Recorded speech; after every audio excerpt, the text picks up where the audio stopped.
this seminar is going to be a fundamental course on cosmic gamesmanship.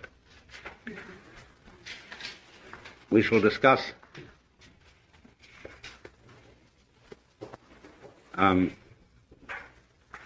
first of all, the yang and the yin, because what we are studying is the way whatever may be called the universal energy plays. And so the fundamental thing is yang and yin, the positive and negative principles, to use the Chinese words. Next we shall discuss relativity. Next we shall discuss group theory,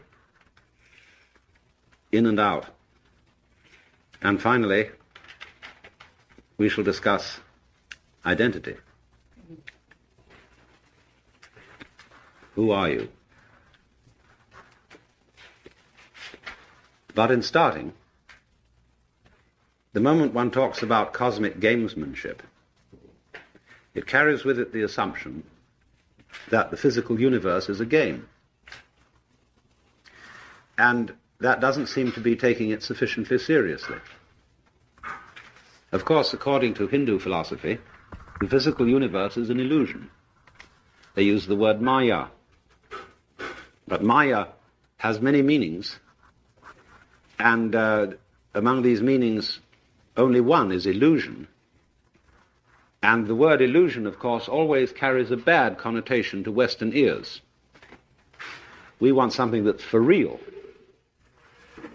But it doesn't necessarily carry such a bad connotation to Hindu ears, because the word Maya also means magic, creative power, art, and, of all things, measurement, because it comes from the Sanskrit root matra, M-A-T-R, from which, of course, we get meter, matter, and the Latin mater, mother.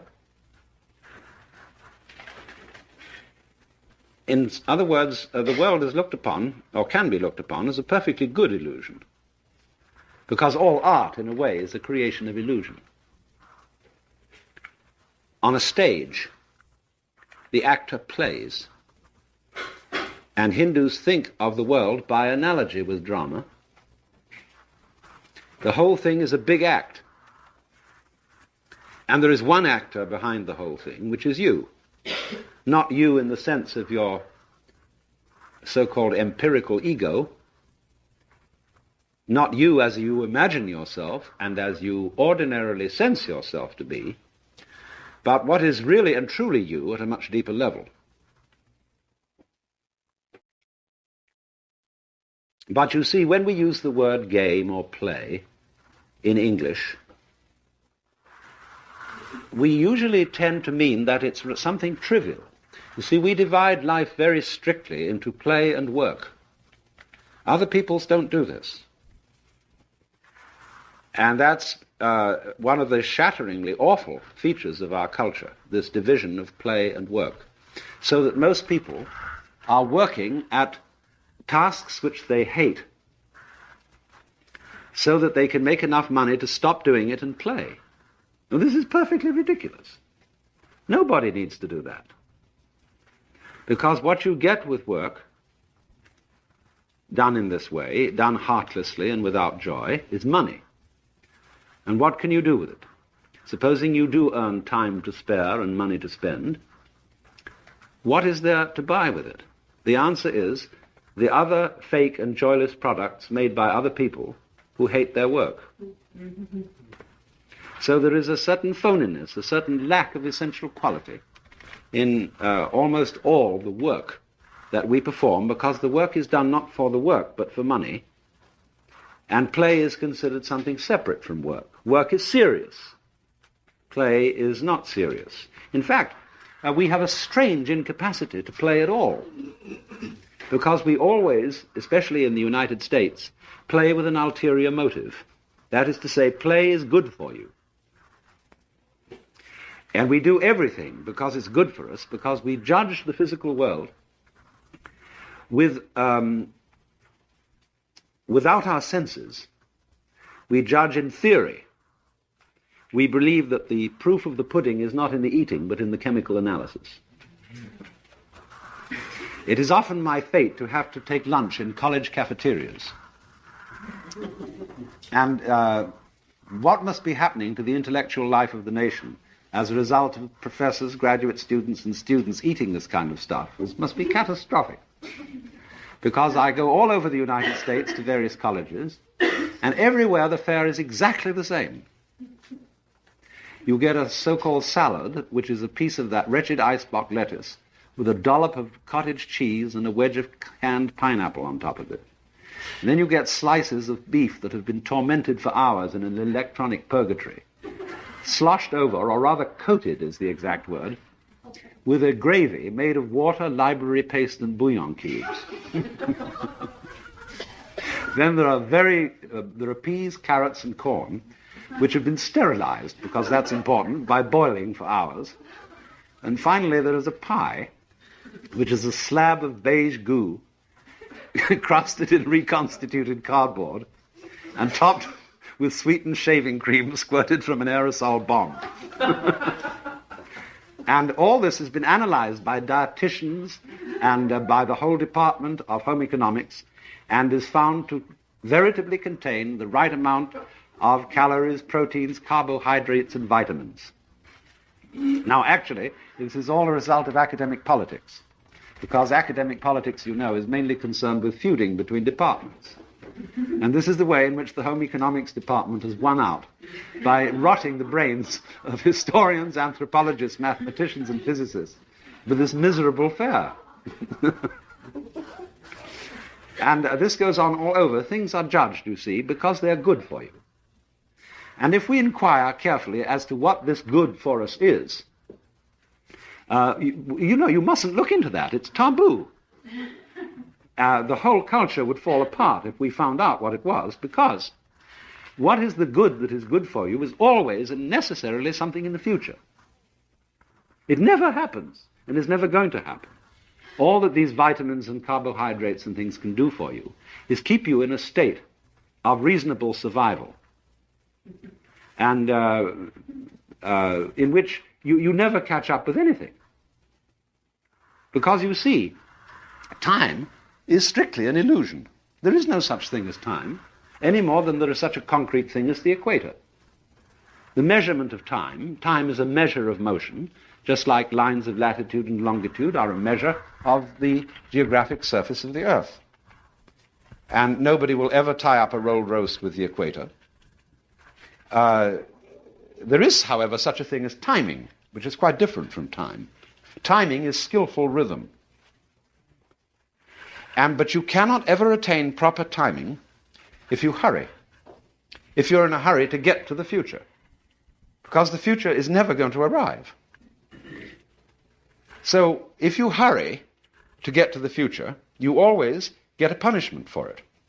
For example, instant coffee, TV dinners, the sort of food they serve on airplanes, or beef that is cooked in electronic ovens where you push the switch and a whole roast is done. It isn't. It's heated through. It's not roasted. And all these things are awful because they are the result of the illusion of time, that there is something that is good for us and that we're going to get to. And so this is the result of an educational system which is completely geared to literary and mathematical pursuits, which trains everybody to be clerks, insurance salesmen, and bureaucrats. And only with great reluctance does education offer any kind of instruction in material competence, and then only for people who are considered too stupid to be intellectuals, to go on to college. So the basic arts of life in our culture, farming, cooking, dressing, furnishing, lovemaking, are utterly neglected. There is no sophisticated training widely available in any of these things for the average person. And so that's the reason why there is nothing on which to spend the time that we save and the money we earn, except trash. So fake cars, pasteboard houses, bread made of squishy styrofoam, vitamin enriched, and all that sort of thing, see, because of the illusion. We've fallen for the illusion of time. So only what is absolutely necessary for a culture, that means a society of cultivated people, is the cultivation and devotion to the present, to the material world, rather than to the purely theoretical world. You see, Maya in Sanskrit does indicate in one sense the physical world, because in the positive sense that the physical world is actually a marvelous work of art. But Maya in another sense, in the sense in which it means measurement, refers to all the ways we have of numbering and naming and dividing up into categories the physical world. So time is Maya. Latitude and longitude is Maya. The future is Maya. In the less exciting sense of illusion. So, you see, because of this state of mind, we don't think that play is important. We play in order to refresh ourselves to go back to work. And that's not playing. Playing is a real absorption in the delight of a dance, for example. You don't dance because it's good for you. You dance because you're happy. But you see, we have a very odd incapacity for happiness, because we are happier when we expect good things to happen rather than when they're happening. And so we say of a thing that we consider bad, it has no future. Well, nothing has a future. There isn't a future. There's always a present, and one has to get this as a kind of a basic approach. So then, one can also, therefore, use the word play or game in a sense that is not trivial. We don't think, for example, that when we hear a performance of a Bach cantata, or better, a purely non-symbolic thing, like a fugue, we don't think that that's trivial. We don't think it's trivial to play the organ in church. We don't think that the plays of Shakespeare are trivial. They're plays. Play, you see, in the sense that I'm using it, is a musical thing. It is a dance. It is an expression of delight, in the sense of Blake saying that energy is eternal delight. And, for example, the art of Islam, the arabesques, which aren't pictures of anything. They're just fantastically intricate, beautifully colorful designs. They are play. And according to this thesis, the universe is just like that. It is a very, very elaborate play system. And the fundamental elements of this play, the Chinese call the yang and the yin. Yang means the positive and yin the negative. Yang refers to the south side of a mountain, which is in the sun, and yin to the north side, which is in the shade. Yang refers to the north bank of a river, which is in the sun, and yin to the south bank of a river, which is in the shade. Yang is symbolically or prototypically male, yin is symbolically female. That's not to cast any reflections on women.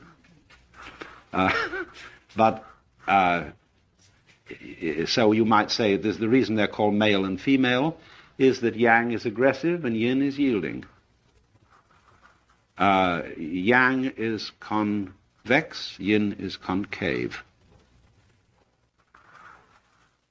Now, the secret about the opposites, which is as important as realizing that there is no such thing as time, the secret about the opposites is this, that they appear to be as different can be. We say of opposites, like black and white, that they are the poles apart. But in using that phrase, poles, you imply a connection between them. As there is a connection of the north to the south pole of the Earth, and as there is a connection between the north and south poles of a magnet. They are two ends of the same stick, two sides of the same coin, two opposite points on the same sphere. And that means that they go together.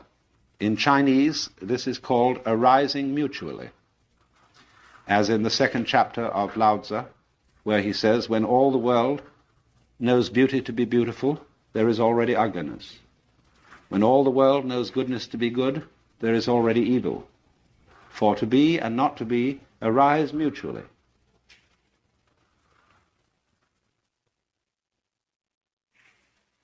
What confuses people is that they don't see this.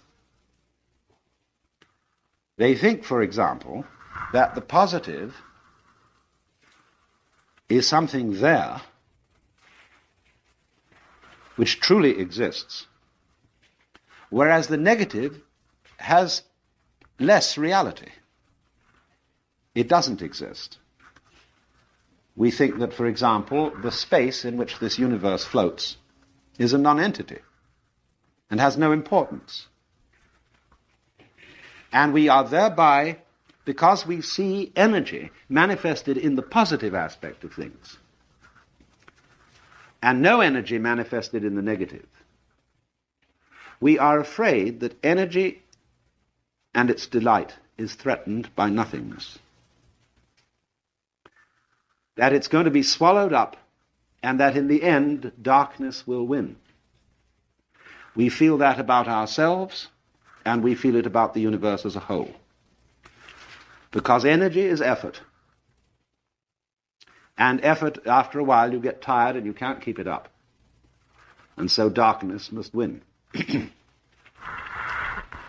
According to Chinese philosophy, that is a hallucination. Because energy cannot be manifested without inertia. There must be something to push against for there to be any manifestation of energy. You cannot dance without a floor to use your energy against. You cannot, when energy, any kind of motion is completely unobstructed, there's a sort of squish, a fizzle, and nothing happens.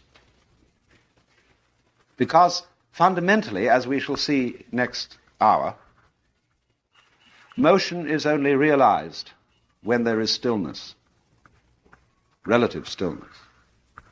And so energy is only realized when there is inertia, and the positive is only realized when there is the negative to bring it out. These things work together, but when you don't realize it, you are anxious. You are afraid that the dark side is going to win. Now, the minute that happens, you become unable to play. You start getting serious, and the game degenerates into a fight. Because you feel it absolutely urgent and necessary under those circumstances that the positive must be made to win, accentuate the positive, you see. And that leads to all this beastly kind of religion, where people go around with forced smiles and hearty handshakes and accentuate the positive. And the moment a person does that, you know that it's a big fake, it's a put-on, and that there's something utterly unreal about it. That's why you may have often experienced the fact that certain kinds of virtuous people are offensively virtuous. And they are very difficult to get on with. They don't have any light touch. And of course this is particularly prevalent in religions. Because not all religions, but many religions are states of terror about the negative side. I was talking with a very enlightened nun the other day, Catholic, and she was open to all sorts of new ideas. And I said, there's one thing wrong with your worship. And the way you sing your hymns and chant your chants and do all these rituals, you don't swing. I don't mean by that it isn't syncopated. I mean by that there is not an attitude of delight about it. It's always, you feel, the service is being conducted in the presence of the chief inspector of morals. The original stuffed shirt. The appalling grandfather, in whose presence you daren't show any kind of sprightliness, because after all, when we are children and we are very exuberant and we leap around and bounce and all over the place, we make the adults tired. Because the moment a child starts getting exuberant, we try to give him a guilty conscience. You have no business having so much fun. There are other people in the world who hurt. There are people who are starving. There are people who suffer. And for you to go around leaping around as if the whole thing were gorgeous is a kind of irreverence. So be guilty. Shut up. So as a result of that, where we think that an occasion is of particular solemnity, where you're in church or in court or standing in a row of Marines or something saluting the flag, everybody gets grim.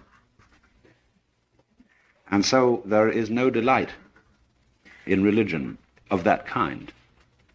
Well, this nun agreed with me that they really ought to do something about that. And I said, well, maybe I'll come to your convent and teach you how to sing.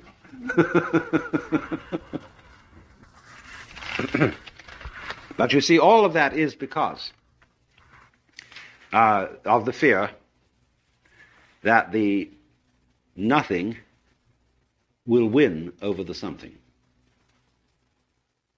Now, it's true in games, there is a winner and there is a loser. But in a fight, it's different. In a fight, the object of victory is to get rid of the defeated party. Because he's bad, and he ought not to be there at all.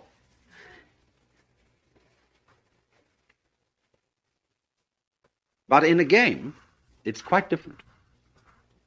Because if there is to be a winner, there has to be a loser. So it's terribly important not to get rid of the opponent. You could have no chess unless you had the black side as well as the white. Impossible. So in a game, what we admire a person we call a good loser. That is to say, a good sport. Because he does not take the loss seriously. It's very instructive, for example, to play any game that you know well, whether it's chess or checkers or whatever, with yourself. And each time you move over to the opposite side, play it with your best skill. For example, you can play a very marvelous game. You take two cocktail olive toothpicks, the kind they make into little plastic swords, and you do a fencing match with yourself. And actually try to stick one of your hands, and the other hand really tries to defend itself. You'll find this is extremely interesting. It's a meditation exercise. And then you realize, you see, what is the nature of a game. Because if you are a good chess player, you may congratulate yourself if your opponent wins, if you have given him a good contest. Because then the game as such was interesting. And you come to realize that you and your opponent in a game of chess together constitute a single organism, like your right hand and your left hand fencing with each other. Let not your left hand know what your right hand doeth. That means have a conspiracy to pretend that they don't belong to one organism and that they're different, like black and white, like space and solid. They must look as different as possible. But underneath, in order that there be a game, in order that there be, in other words, a relationship of these two, there has to be a secret agreement. They have to be tacitly one, but openly two. Exoterically two, esoterically one. Because, you see, on the stage, when you get the hero and the villain, they are really friends behind the scenes because they belong to the same company of actors. But this mustn't be admitted on the stage because that would give the show away. Now you see, it's true, we mustn't give the show away. That's why there are esoteric teachings. But on the other hand, there is another opposite extreme, which is not realizing that the show is a show. And that's as bad as giving the show away.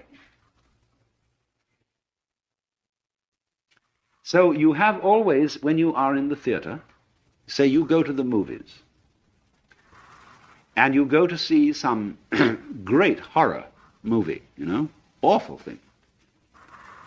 Well, why does one do it? You want a thrill. And the whole of the universe wants a thrill. That's what it's all about. Otherwise it would be boring. But when you go to the movie, you know in your heart of hearts that it's only a movie. And yet you contrive to some degree to forget this while you're there, and therefore get scared and feel real creeps. But that's great. Some people like to go and cry. They go and see some tragedy and just love to weep because it's a catharsis. It gets all the salt out of you or something. I don't know. And so you do this thing. And it is, we can say it's vicarious. Yeah. But that is the spirit of showmanship, of play. So one might say then that it is possible in this life to attain a sort of metaphysical courage in which you really know deep within that the most harrowing experiences that physical existence can offer are a show. Now this is the what you might call ultimate nerve. And for example, when the samurai in Japan studied Zen, that's what they wanted to get from it. They wanted to get ultimate nerve so that absolutely nothing would faze them. So there is a poem which says, "Under the sword lifted high, there is hell making you tremble. But go ahead, and there is the land of bliss." Don't hesitate, see? Don't be blocked. Don't be phased, nonplussed by the illusion. Now you would say, well, that's all very well, but I can't bring myself to that. I start to shake, and I can't stop it. It's not to do with my will. And no amount of gritting my teeth, clenching my muscles, exercising my willpower can get rid of the shakes when I am really scared. That's true. But you must remember that the secret to all this is not to be afraid of fear. When you can really allow yourself to be afraid, and you don't resist the experience of fear, you are truly beginning to master fear. But when you refuse to be afraid, you are resisting fear. And that simply sets up a vicious circle of being afraid of fear and being afraid of being afraid of fear, and so on. And that's what we call worry. Worry is simply a chronic condition. And people who worry are going to worry no matter what happens. Because when one possible threat is exterminated, they will immediately discover another. Because worry is an infinitely skinned onion. And you can go on and on and on, because the moment you reduce the size of the onion and you get your worry down to about this, suddenly your whole sense of distance and size changes. And because you're looking so intently at this little onion, it fills your whole field of vision and is once again a big onion. See? You start peeling that down. But as you get another one about this size, then it enlarges itself in your judgment and your sense of values. And once more, it's colossal. Now, that's always going on. So if you are disposed to worry, there is always plenty to worry about. You make plenty of money and you have no troubles about that, then you start wondering if you're going to get a disease. And the doctor says, no, it's all right, you nothing wrong with you. Then you wonder if you're going to get into an accident.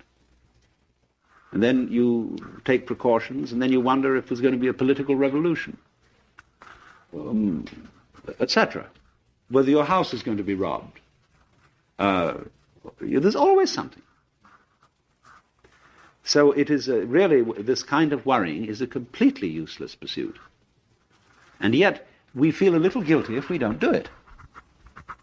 Because it's somehow put into us that a proper amount of worrying is showing a good sense of responsibility. You're concerned. And Paul Tillich used this word concern in a special way. And Quakers always use the word concern. And all people, you might say, who are socially conscious are concerned. So when we say, I'm concerned, it means I have a frown on my face. And I'm worried about you, about the nation, about the war, so on, concerned. And Tillich said, religion is ultimate concern. I am concerned about the universe. And he used this wonderful decontaminated word for God, which he got from Eckhart, the ground of being. See, God still has whiskers on it, but the ground of being doesn't, obviously. And so ultimate concern is to be concerned about the ground of being. Well, now, I don't think I'm not sure about Tillich. I knew him, and he was a very wonderful man. But what I call concern, in the way I would want to interpret it, instead of this sort of frown, is something more like amazement. In other words, that existence is extremely peculiar.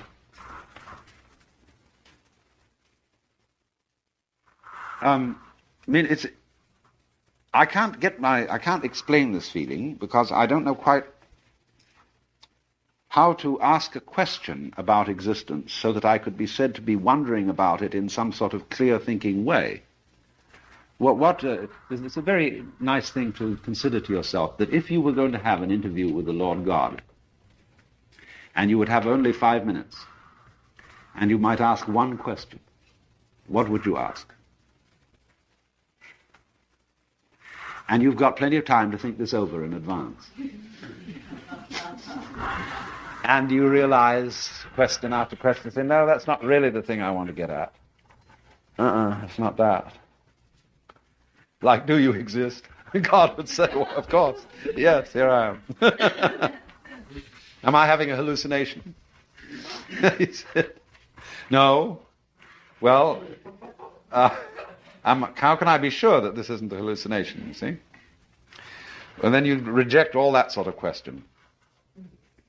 And when you finally come down to it, you don't know what to ask. There is a sort of question in your mind, not so much a question as a questioning. A feeling of, it's all unbelievable. It's amazing. I wonder at it. I marvel at it. It is a miracle that there is anything. But It's like a friend of mine who went to a Zen master, got an interview after a good deal of trouble, an interpreter. And he sat down and said, you know, now I'm here, I don't know what to ask. I just feel like laughing. And Zen master said, well, let's laugh. And they just broke up. So,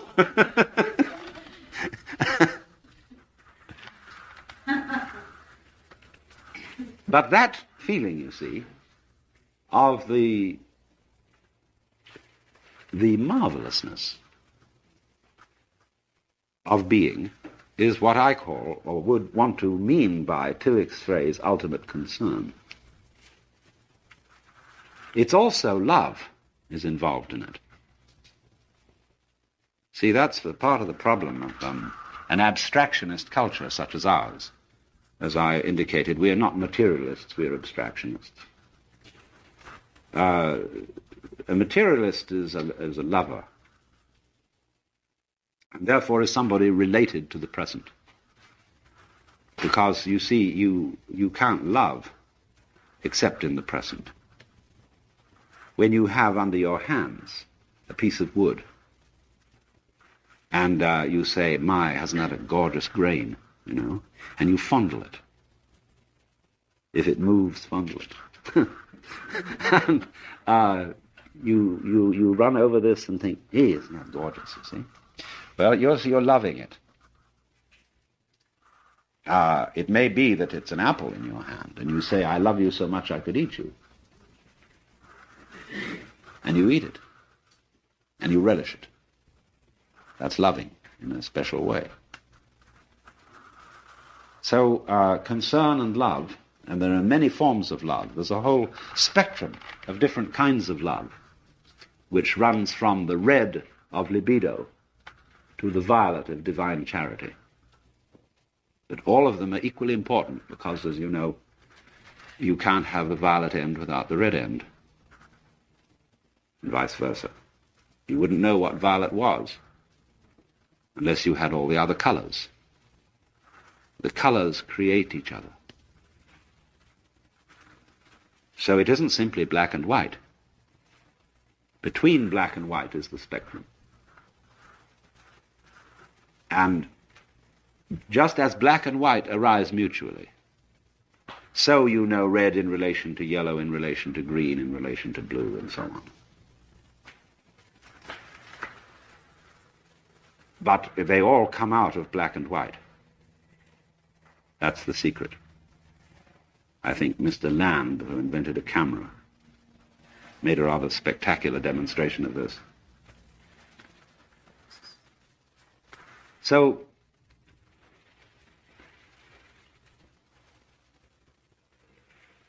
if then you try to obliterate fear, the fear that black may win, you're working in the wrong way. To attack a fear is to strengthen it. Because immediately you feel guilty if you don't succeed, or you feel inadequate. But fear is something that arises naturally and spontaneously under certain circumstances, just as you will feel warm if you get near a fire. And you can't go up to a fire without some sort of self-hypnosis and then say, well, I refuse to be warm. There's something a bit weird about that. Besides, you often want to feel warm when you get near a fire. No, on the contrary, it is very natural to be afraid. And so if you don't try to knock it down, you don't try to make yourself over into some sort of preconceived idea of what you ought to be, then you're on the track. Now, when you think, for example, that I ought to change myself into something different, but what is the agency which will effect this change? Well, we could say two things. on the one hand, it's the same self that you want to change. So how can it change it? Or on the other hand, you can say that the idea that there is a sort of separate ego in you which can go to work on the rest of you is a hallucination.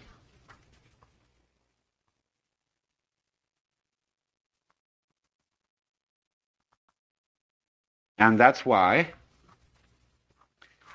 gurus and teachers set their students weird tasks. They may discover that the dissociated ego is indeed a hallucination. Now, for example, one of the ones that is commonly used is to get yourself a pure mind. And that means you control your thoughts and emotions. You mustn't have any violent or hateful emotions. You mustn't hate anybody. You mustn't have any sexy emotions. All pure ideas. Clean up. You know what happens? So many, in the parent-child relationship, many parents can't stand their children.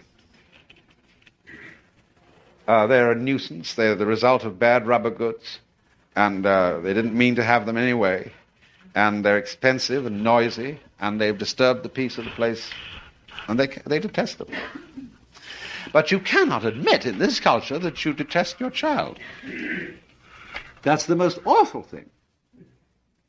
But you see, what happens if you don't admit it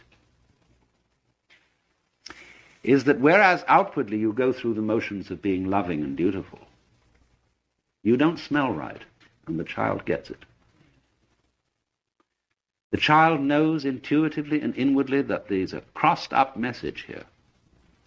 It says love, but it acts hate. Vice versa.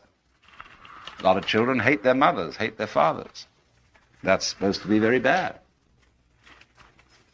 And the whole pandemonium that's going on these days is largely due to that nobody can come out and be honest about it. So now control your thoughts. Watch that hate. The moment it arises, doing. Knock it down. Well, now you know the guru who's teaching you all this. You've projected quite a bit on him. The fact that you accepted a guru at all shows that you have endowed another person with much greater wisdom than yourself. That's your opinion, incidentally.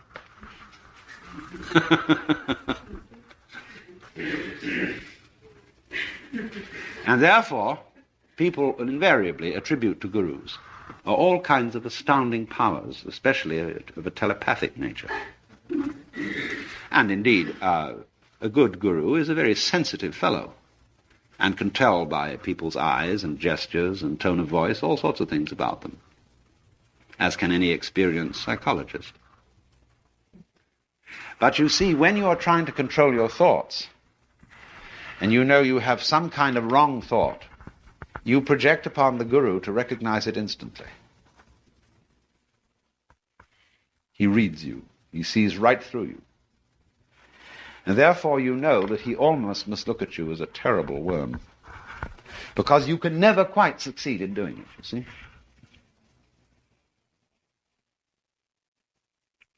And the lesson of this is, you see, the whole point of this lesson is to discover that the alleged you, which is different from your thoughts and feelings, is a hallucination.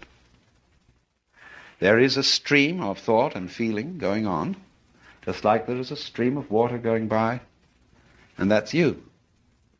It's an organized stream, just in the same way that when you see a whirlpool in a river, it's organized, it's recognizable, it has a shape, and it has an enduring shape, even though it is a constant flow. Or take a better illustration still, a flame on a candle. It is a stream of gas. And no particle of this gas stays in the flame for but a split second. But the flame keeps apparently there and is recognizable. I can say 1, 2, 3 flames, this one, that one, t'other one. And that's like us. But that stream, which we are, is thought, feeling, what we call the body, everything like that. But the body is one of the most intangible things there is. You seem to be able to grab hold of it. But it is nothing more than a vibrating pattern of energy. And on it flows. So when you understand that, you can see a little bit more why Hindus speak of the body as Maya, as illusion. Because one of the things they mean by illusion is transitoriness as distinct from permanence. That is to say, everything in this world is disintegrating. In fact, if it weren't, it wouldn't be there. Disintegration is life. And it's as important to see that as it is to see that there is no time and that black and white go together. Because to the extent that you see it is disintegrating and that there's no way of stopping this, you can get into a frame of mind where you get with it, where you, as it were, give up and fall apart along with everything else. Now, you might think, you see, again, in our general Western frame of mind, we would think, well, that's just giving up. That's spineless. That's cowardice. That's awful. And anybody who would just give up like that would be expected to become a slob. But the contrary is true. You see, in all what you might call the dynamics of the spiritual life, there are what appear to be many paradoxes. Courses of action which in common sense would lead to one result turn out, in fact, to lead to an opposite result. So you would think that a child who admits to hatred of parents, or vice versa, would act out the hatred, would do something violent. No, it is precisely the one who does not admit it that will act out and who will do something violent. Because like the monk of Siberia, who fasting grew wearier and wearier, the violence will at last burst from its cell. It can't be contained. And I found again and again and again, going around, especially in religious circles, where so many people are trying to not admit what they feel, especially Puritans, prudes, very frequently have a strong streak of cruelty.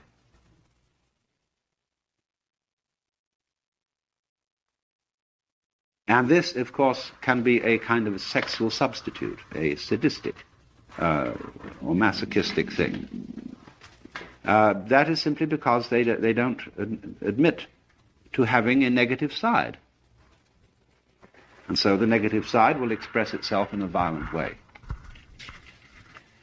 People who are always doing things for other people's good will be liable to bomb them for their benefit and utterly destroy them in the name of goodness.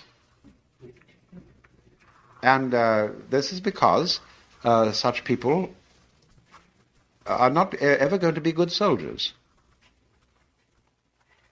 I was talking a few weeks ago to the Air Force Weapons Research Lab at Kirtland, near Albuquerque.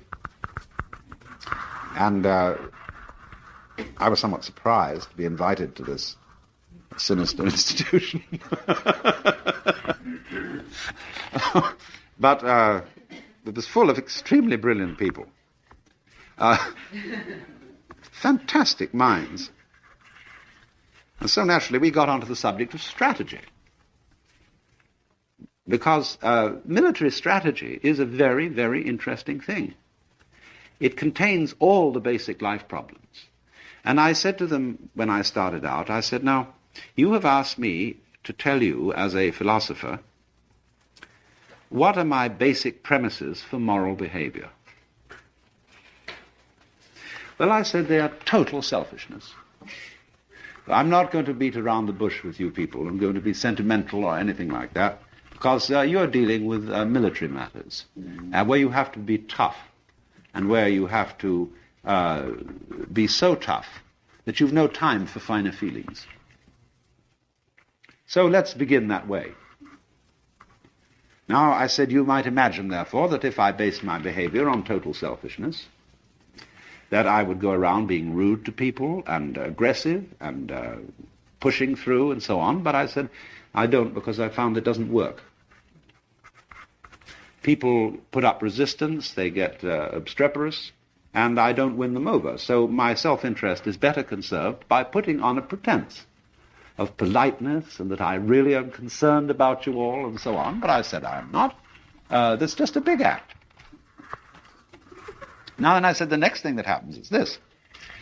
When I decide that I'm going to base everything on total selfishness, I start wondering what I want.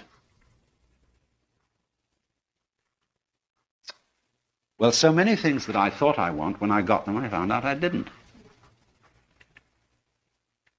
So I have to go very deeply into the question, what do I really want? What sort of friends do I want? What sort of a house do I want? What sort of a life do I want? What sort of a job do I want to do? And you see, people don't think this through. They get all sorts of ready-made ideas of what they ought to want. Because what education does to us to so large an extent is to fit us into a set of prepared stereotypes.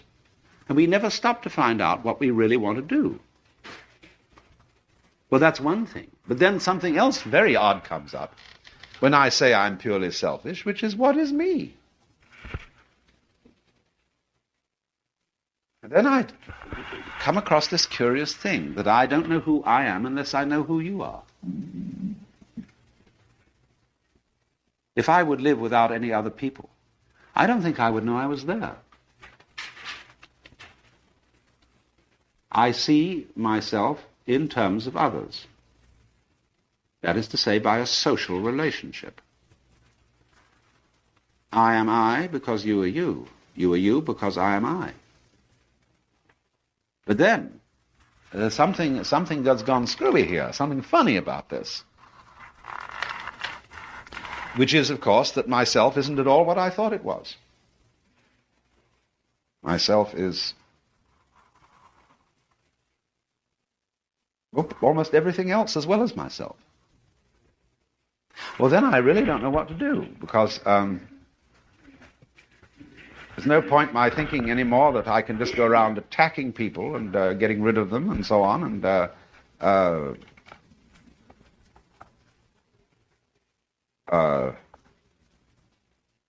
because all I'm doing is a sort of as if I was hungry and I started chewing on my own toes. Because I've discovered that hurting others hurts me.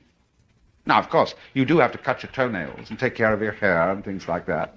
And there's always some kind of violence is necessary in life, just like you have to kill a fish to eat it, or you have to kill an apple when you chew it. Well, it's sort of like cutting off the toenails and combing your hair and so on, clipping and things like that. And sort of like getting rid of dead skin and the general elimination process. But fundamentally, you see, when you think that there are dreadfully wrong people who ought to be obliterated, or that the world outside you is something that you are in a fight with, well, that's just like a person who is completely insensitive in the middle, so that he doesn't know that his leg end goes with the top end. You know that in worms, if a worm gets damaged, it develops a sort of calloused area in it. And the worm, when it wiggles, the rhythm of the wiggle doesn't pass through the calloused area. It has to wiggle separately on each end. So the worm, instead of going wiggle, wiggle, wiggle, goes wiggle, bump, wiggle, bump, wiggle, bump, wiggle. And a lot of people are like that, physically. This is one of the important things that Wilhelm Reich found out, that people tend to have a state of tension in the diaphragm, as a result of which they can't swing. Have you ever tried to teach anybody to dance the hula? Lots of people just cannot bring themselves to make that hip motion. They're too rigid. And they're like the worm with a callus in them. Or then there's another myth about this. There's a famous snake called Ouroboros. And he's always drawn chewing his own tail and eating it. Imagine what happens when the tail gets inside and it gets inside and inside and the whole thing is clutched up, you see? And this worm, the snake, is a symbol of what the Buddhists call samsara, that is to say, the round or rat race of life and death. And this goes on so long as the worm doesn't know that his tail is himself. When he discovers that, he lets go of it and wiggles happily along like every good snake should. Of course, there is something more to it than that. You might say, well, why in the first place did he not realize that his tail was his own? Well, because he wanted something else. See, there wasn't anything except the snake in the beginning, because the snake is the symbol of God. But in the Upanishads, in the Isha Upanishad, first line of it said that in the beginning there was the one God, the Ishvara. And he said, I'm lonely. And so he made another, which was a woman. And he made love to her. As a result of which all gods were born. But the woman got guilty about this because she felt it was incest. And so she turned herself into a cow. And he became a bull. And he made love to her. And so came all cattle. And the same thing happened. She got guilty and turned herself into a sheep. And he turned himself into a ram. And so on. And by this means the universe was created. So, this is othering. It's called in Christian theology by the Greek word kenosis, which means self-emptying, where God others himself in the sense of getting himself into a position where he forgets he's God, or where he has abrogated omnipotence. Now, in the theory of games, it is absolutely important to abrogate omnipotence. Because you realize that if your knowledge and power was without limit, there were no obstacle to it whatsoever, there would be no way of realizing it. When we know for certain the outcome of a game, we don't play it. We call it off. And we invent a new game in which we don't know the outcome. So power, whether partial power or omnipower, will always be in a state of abrogating itself.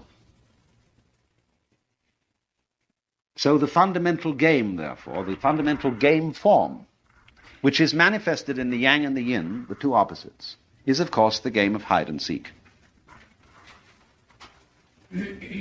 Of remembering and forgetting.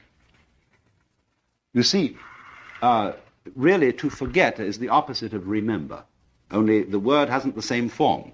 We should put remember opposite dismember, because to remember is to put back the members of something that has been dismembered. So when the snake thinks that its tail isn't itself, it is dismembered. When the snake finds that its tail is itself, it's remembered. So that's why the Catholics say the words of Jesus at the Mass, do this in remembrance of me. so that you will discover that you are one body, which is, of course, the only body there is. So lesson number 2 is relativity. Lesson number 1 having been the opposites. In this course on cosmologic or cosmic gamesmanship,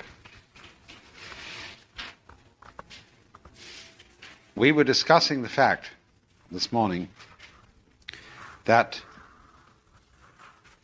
any manifestation of energy needs an opposition. In other words, nothing happens, there is no motion, there is no possibility of energy, unless there is something opposing it. There is no dancing except on a floor against which you can push and move. And so I pointed out, therefore the sense of self depends entirely on the sensation of there being something other. But that this is a kind of a maya, in other words, the general feeling that one side is definitively split off from and separate from the other is an illusion. But nevertheless, there is the opposition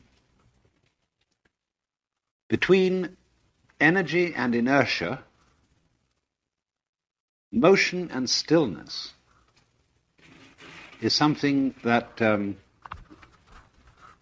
as it were, is the bifurcation or two aspects of a single process. And you know it's a single process because they can't do without each other.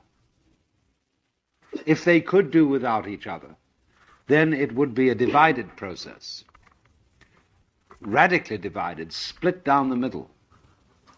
But as it is, the interdependence of these two sides of things, or two ways of looking at things, shows that there is something in common between the two.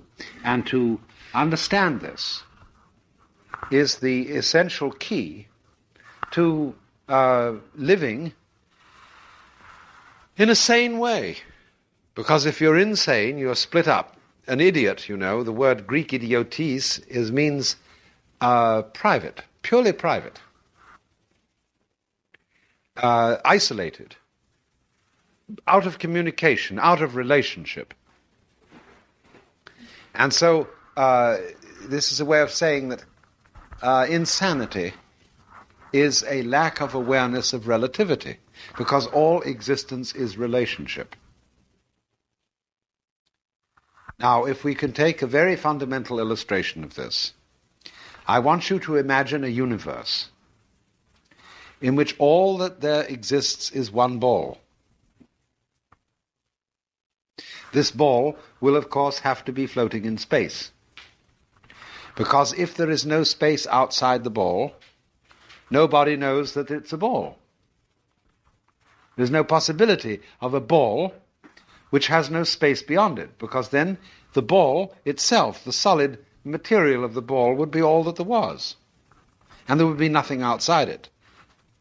So there would be no way of defining it as a ball. So there has to be, our universe, one ball in space, and the space outside the ball, furthermore, must be regarded as depending upon the existence of the ball. The ball and a space go together. Now then, however, there is no way of telling what this ball is doing, whether it's moving or whether it is still. It could be roaring through this space at thousands of miles an hour, and there'd be no way of proving it. There would be no air friction upon it. There would be nothing relatively stable with which its movement could be compared and against which it could be measured. So this ball has no energy. It can't even be said to be still. It can't be said to be in motion.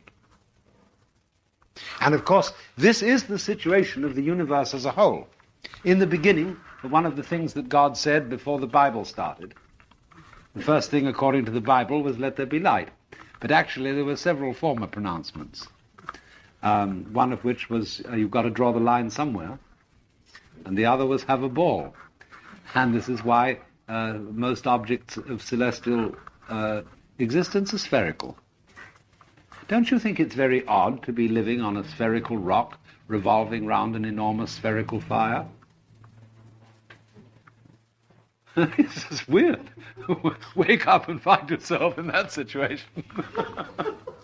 So, he said, have a ball. Now, this is the fundamental situation. The universe as a whole is presumably some kind of ball. It's curved space, and there it is. And nothing can be said about the whole universe as to whether it is moving or whether it is still. It's neither. That's why the Hindus, in trying to make some indication of the ultimate reality, say it is not this, it is not that. It is not one thing, it's not the other. It doesn't exist, it doesn't not exist. It doesn't both exist and not exist. It doesn't neither exist nor not exist. So you can't say anything about it. Your tongue is tied up. That's why it is said in the Mumonkan, which is a great Zen text, that when you've attained enlightenment, you're like a dumb man who's had a marvelous dream. Everybody who's had a marvelous dream wants to tell everybody about it, but if you're dumb, you can't say a thing. So in the same way, the moment you realize that you are one with all that there is, well, it's this fundamental ball, and you can't say anything about it. Because it isn't moving, it isn't not moving. You can't think about it. And the reason you can't think about it is not because it exceeds you, it's because it is you. You can't get at it, like you can't bite your own teeth. So then, if we introduce two balls into our cosmos, then we can say something about motion, because it is apparent that they can approach each other or get away from each other. But no one can say which one is doing it or whether both are doing it, because there is no way of determining it. One may be still and the other moving to it or away from it. Both may be moving towards each other or away from each other, but there is no way of saying which one starts. And furthermore, they can only move with respect to each other in a straight line. They have no possibility of moving on a surface. They have defined linear motion. Now we will introduce three balls into our system, and suddenly we find not only that they can move on a surface with respect to each other, but also that there's going to be a little fight started. Because if two balls stay together at a constant space apart, and one ball appears to approach them or to recede from them, well, here is a problem.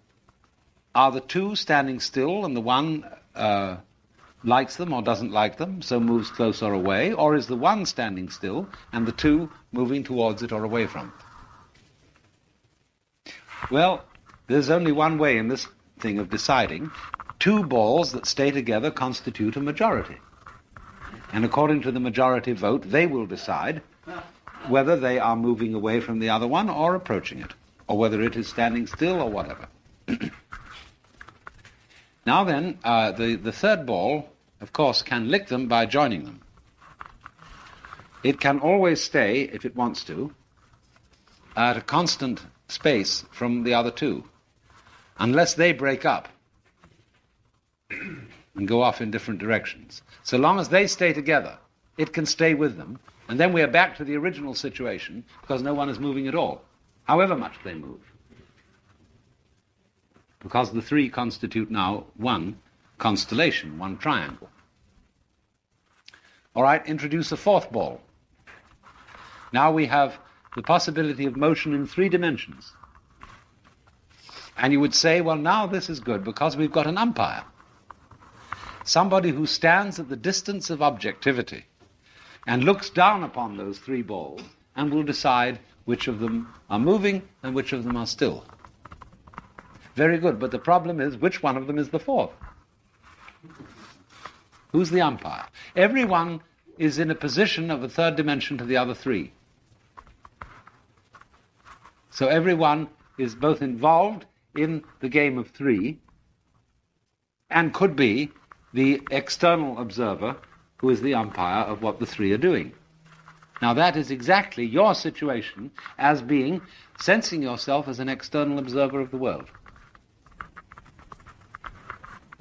And this is a simple, basic principle in terms of which all bodies in the cosmos may be understood. It's simply nothing but a multiplication of this situation. It's complicated, yes, so that you have to scratch your head to think about it. But it all reduces down to this fundamental mutual motion of balls. So, you see from this, what is the meaning of relativity? So, none of the balls, incidentally, have such a thing as a true position. Because the position of any one of the four is where it seems to be from the different points of view of each member of the group. The members of the group can get together and agree upon a theoretical positioning of the balls, but they can never directly see all of the balls, including the one that's looking, in this theoretical position, just in the same way as you have a theoretical idea of the dimensions of a room, which would correspond to an architect's ground plan and elevation. And you would say you know that that corner up there is a right angle, although you see it as an obtuse angle.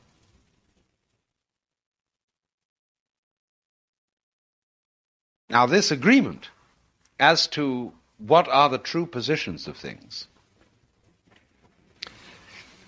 is very important, because upon such agreement depends all possibilities of human communication.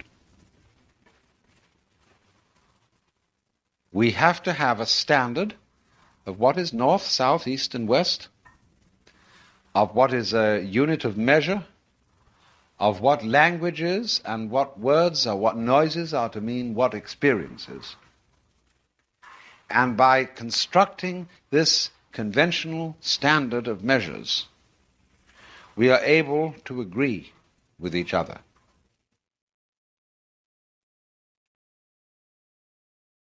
But one must see at the same time that this is a convention. There is no reason for driving on the right side of the road rather than the left, except that everybody must agree what side they're going to drive on. One isn't really preferable to the other. The point is to agree. So when we agree about certain social conventions, whether they be legal or moral or descriptional, aesthetic, whatever they are,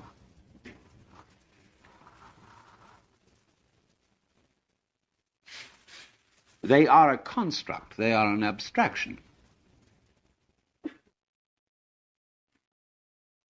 And nobody well, let's say they're an abstraction, and this abstraction is never directly perceived, just as you cannot possibly go up to the ceiling to a position where you can see the whole floor as a rectilinear pattern as it would be drawn in an architect's blueprint.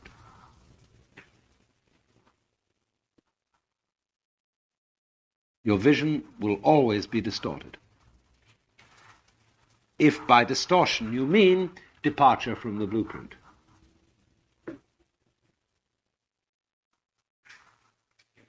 So then, except in terms of some sort of convention of this kind, there is no such thing as the true position of the four balls in space.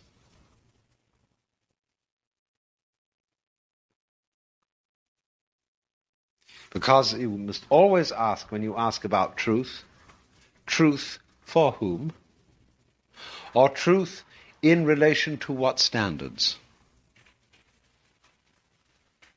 Now you see, when we measure something by inches, inch numbered 1 is the same length as the inch numbered 2, 3, 4, etc. When we measure things by the clock is a circle regularly divided into 360 or multiples thereof degrees. But I've often wondered whether it wouldn't be interesting to have elliptical clocks or Mae West-shaped clocks, so that certain times of the day would go faster than others, or slower than others. It might be very convenient to have the evening to last longer, slow time down for the evening, you see. Speed it up at some other time. Why not?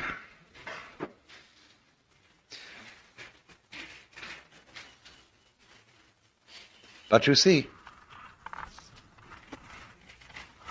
we try to fit everything into an ideal of regularity.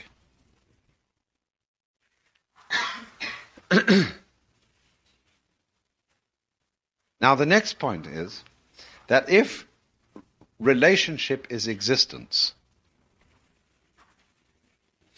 we are going to discover from this that the existence of any identifiable thing or event in the whole cosmos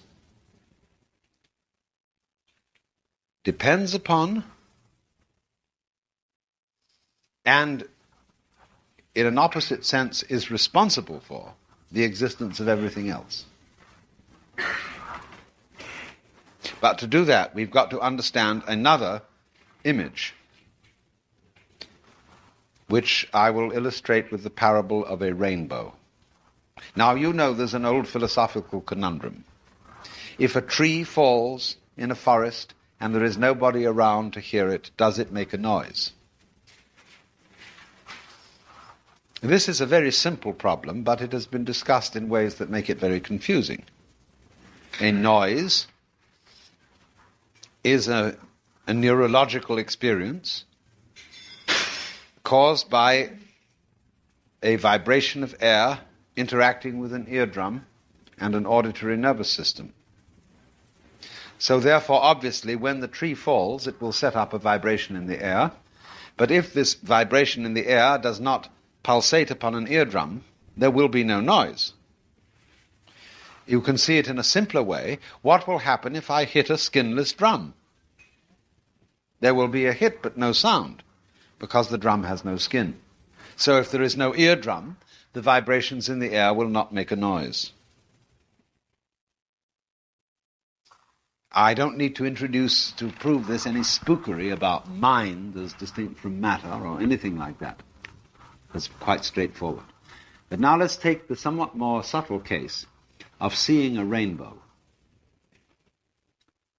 To perceive a rainbow, there must be 3 variables present, 3 factors. There must A, be the sun. B, there must be moisture in the atmosphere. And funnily enough, C, there must be an observer at a certain angle relative to the angle of the sun and the moisture.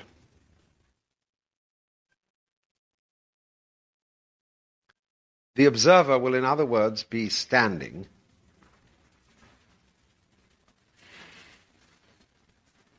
shall we say, on a straight line between the sun and a body of moisture, and what will then appear to be the center of the rainbow. That's why the side of a rainbow is always off to one side. You never see the side of a rainbow directly in front of you. So the position of a rainbow differs for every observer, just in the same way as that the position of this table differs for each one of you in the room. Depends where you're sitting as to where you see it. Now, the trouble with this illustration is that a rainbow is a rather diaphanous thing, and we tend to accord it a rather low reality status.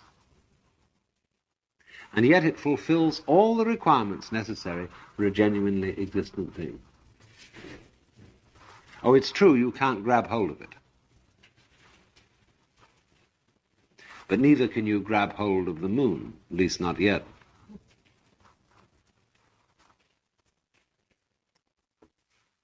Now, it has these criteria. It isn't a hallucination, because everybody standing around will curse and swear, and they see that at such and such a time and place they veritably do see this rainbow. So it's not like a ghost or a hallucination. But everybody sees it in a slightly different place. And you see, if there were no sun shining, there would be no rainbow. If there were no moisture in the atmosphere, there would be no rainbow. But let us suppose that the sun is shining and there is moisture in the atmosphere, but nobody is around. We only say with great reluctance that there would be no rainbow, because that way of looking at things upholds a particular mythology of the world. The world is something independent of us. This is the great superstition of Western culture, that the world is independent of you, that you don't make any difference to it. It's just something into which you come, and it's going along and along and along, and you come in and you look in the box and say, well, that's the way it is, and then they kick you out again. But now let's set up the situation in another way. Let's suppose the sun is shining out on the ocean somewhere, and I'm on a ship, and I could look over there and I say, my goodness, isn't this a nice day? If there was some moisture right over there, we would have a rainbow. And everybody says, well, there isn't one. It just does not truly exist that there is a rainbow. All right, the sun is shining out on the ocean, and there is some moisture. If there were a ship sailing near it so that there could be someone to see, there would be a rainbow.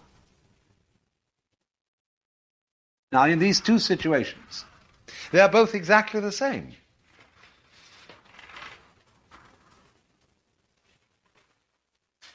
There would be a rainbow if there was some moisture around, but there isn't. And equally, there would be a rainbow if there was someone to see it, and there isn't. Those are two completely equivalent situations. Because this isn't, again, a question of spookery. It's a question that the existence of the phenomenon rainbow depends on the presence of three factors. Like the existence of a human being depends on the existence of two factors, a man and a woman. Everybody has to have a father and a mother, or have had. And otherwise, with the exception of that relationship, you don't exist. Well, now, the case of the rainbow is exactly the same case as everything else.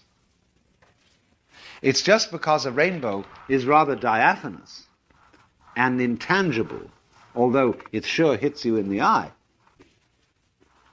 And the eye, the seeing, is a form of touching. Seeing is touching at a distance. When you find that the table is hard, that is a way of feeling with your fingers the same thing as that you cannot see through it with your eyes. So we are funny about this. Purely optical sensations are regarded as having a lesser grade of reality than tactile sensations. When you get hold of something and can grab it, and you feel it solid, you feel you are surer of its existence than if you merely see it. But it's all the same thing. Touch is a sensation as if your finger ends were full of millions of little eyes. Every nerve end an eye. And they close around this and they find it is not transparent. Here is a limit. Here is something we don't go through. But that's exactly the same as when you see with these eyes here. You don't see through something.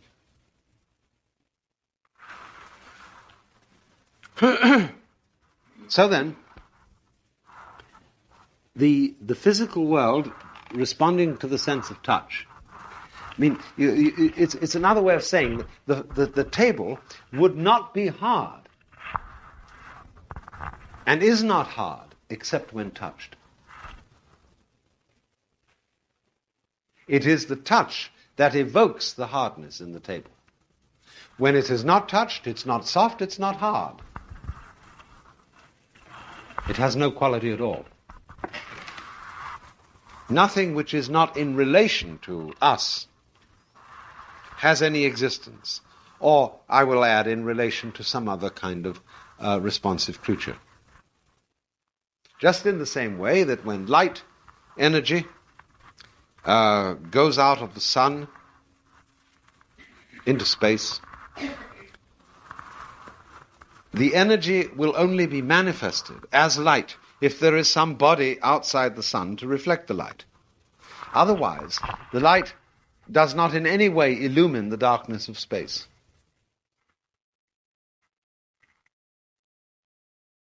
You must bring something into it to manifest the light in space. So a Zen poem says, the tree manifests the bodily power of the wind. The water manifests the spiritual nature of the moon. Because you see, if the wind is blowing, that is to say, an energy is moving along and there is nothing to stand in its way, the energy is not there. The energy in the situation is evoked only by something standing in its way. Then it's manifest.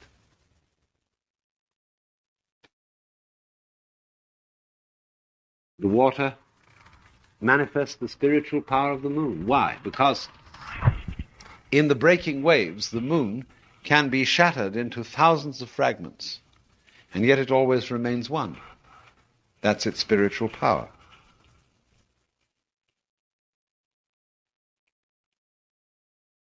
You wouldn't see that miracle of the moon if it weren't for the waves. And they divide it up like that. All right, you can say, it's a distortion.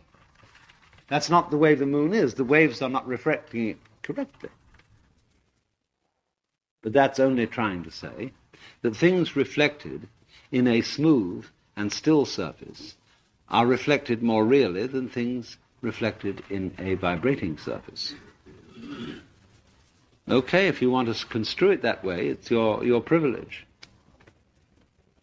But you can have any kind of reflector you want. So in the same way it is with you. What you see, therefore, depends on the way your senses are constructed. You have certain kinds of sense organs, and these sense organs evoke the kind of universe appropriate to them.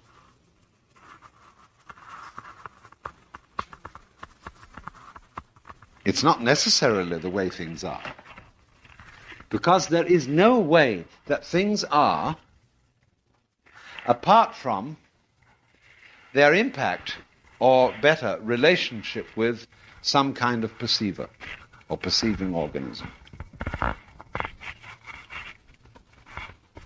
Because things are only in relation. When there is nothing to which they can relate, nothing is happening. And the so-called existence which we perceive and that to which it is related come into being together.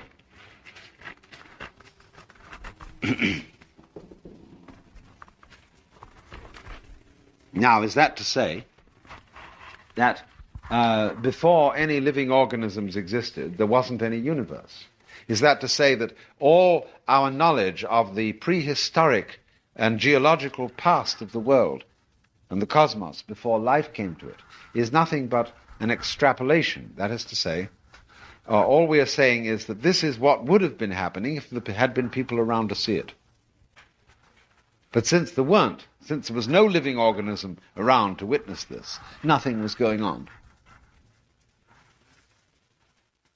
Now, it's possible to make a very good case for that point of view.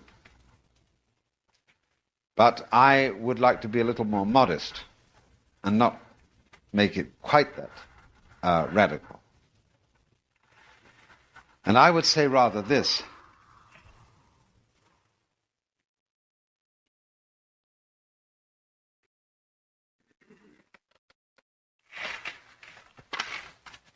There would never have been a universe before living beings existed unless there was going to be a creature called man.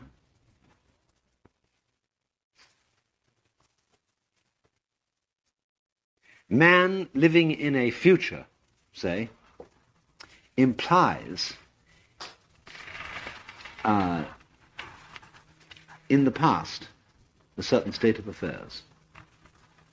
In other words, this planet had to come into being with an adequate amount of temperature, oxygen, gases, everything else, food supplies, for the organism called man to exist.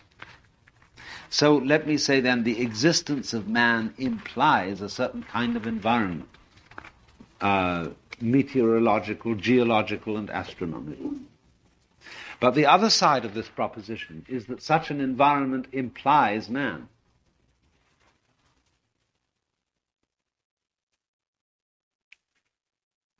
Now, where you get two sides of a situation where they imply each other mutually,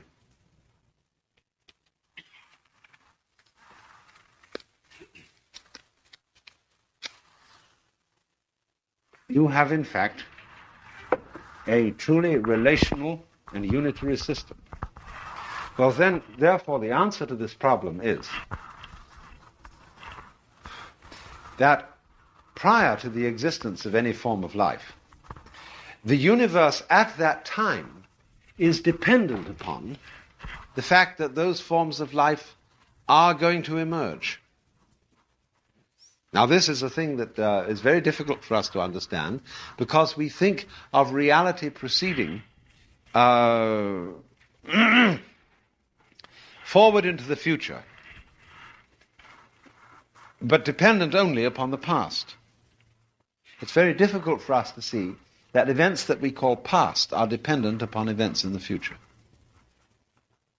That a lot of things would never started unless certain results were going to happen.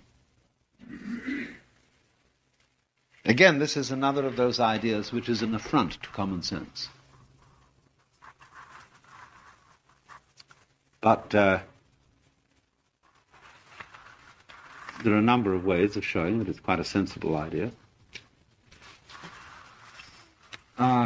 Unless you were, if you're flying an aeroplane, you leave London, you arrive in New York. You wouldn't have started out from London unless you had known in advance there was a place called New York where you could land. So in a very similar way, the energy system of the universe does not start out with certain, say, very primitive amoebic creatures until it knows that it can arrive. I don't know where it's going on beyond man, but at least it's got to get as far as man. Because if it's not going to be able to do that, it won't even start. Now you can put this in other terms. An electric current. The electricity isn't like water. When you turn on the faucet, the water goes right down the hose and waits at the nozzle. So as soon as you turn on the nozzle, there's the water. But an electric current isn't like that. When you've got two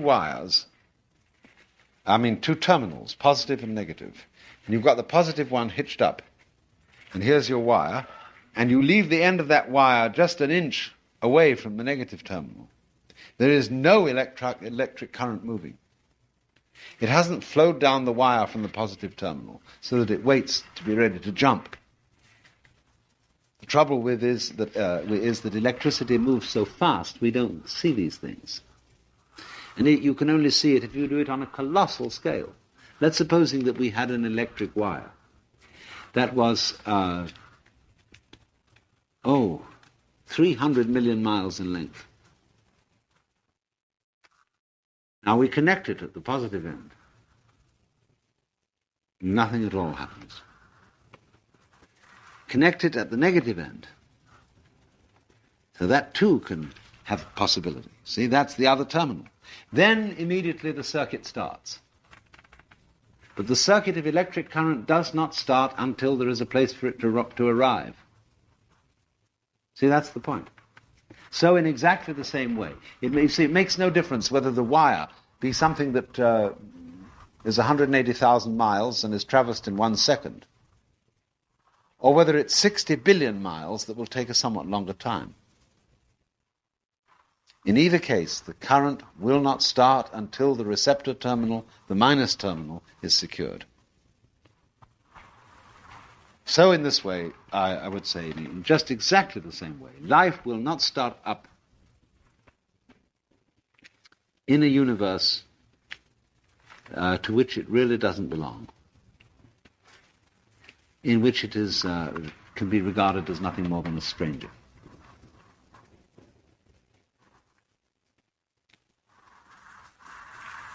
So if you follow that out, you see this, that the whole existence of the universe depends on every individual.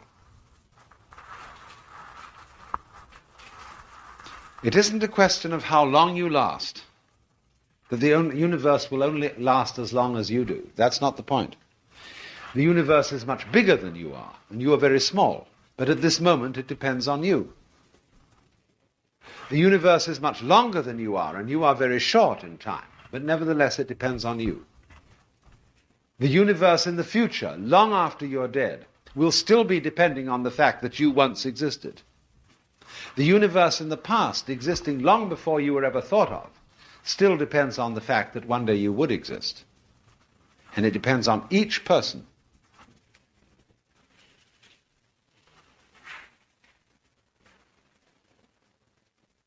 So, in other words, there is, in everything that happens,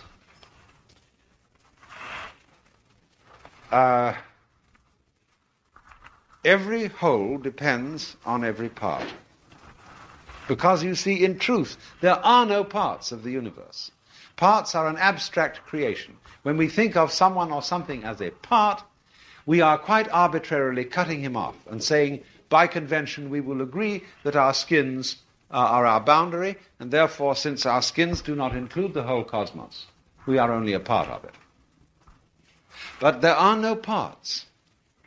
Just as in your own, when you study your own organism, all of it's continuous. All the so-called parts flow into the others like the motions of waves. You do not have detachable parts that you can unscrew inside you, you see? Unless you've got false teeth or something like that, then you take it out, see? But in the ordinary way, you can't unscrew parts of the human being from another. They're continuous. Well, in exactly the same way, you are continuous with this environment. And although we have been habituated to looking upon ourselves as separate things, we are no more separate from what's going on around us than each of these waves here are separate from the ocean. Or that Mount Tamalpais is separate from the planet Earth. We have great freedom of movement, so do the waves. So do the gulls floating in the air. So do the trees waving in the wind. We have a larger degree of freedom than that, because we are more volatile. But we are just as much waves in the total process. It depending upon us, and we, in turn, depending upon it.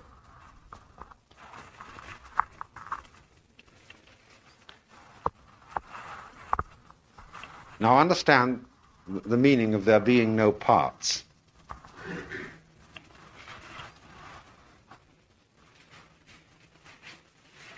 All parts are ideas. We have an idea of a part. We chop things up and say 1 human being, 2 human beings, 3 human beings, and so on, and so think of it as parts. But that's not the way it works. You can see this from the most elementary neurology. by understanding that it is the way you are as a living body that evokes the kind of universe that you see.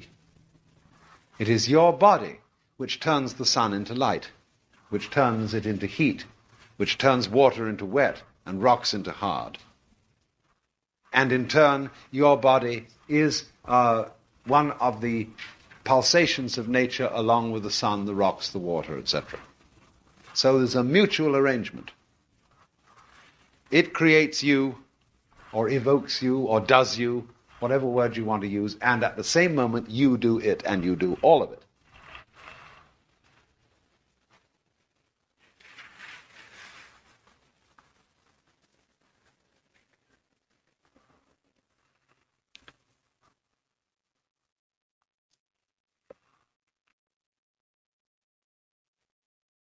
So this is why there was some kind of truth in astrology. I say this, but at the same time I certainly don't consult astrologers and plot my life by the crude calculations of horoscopy.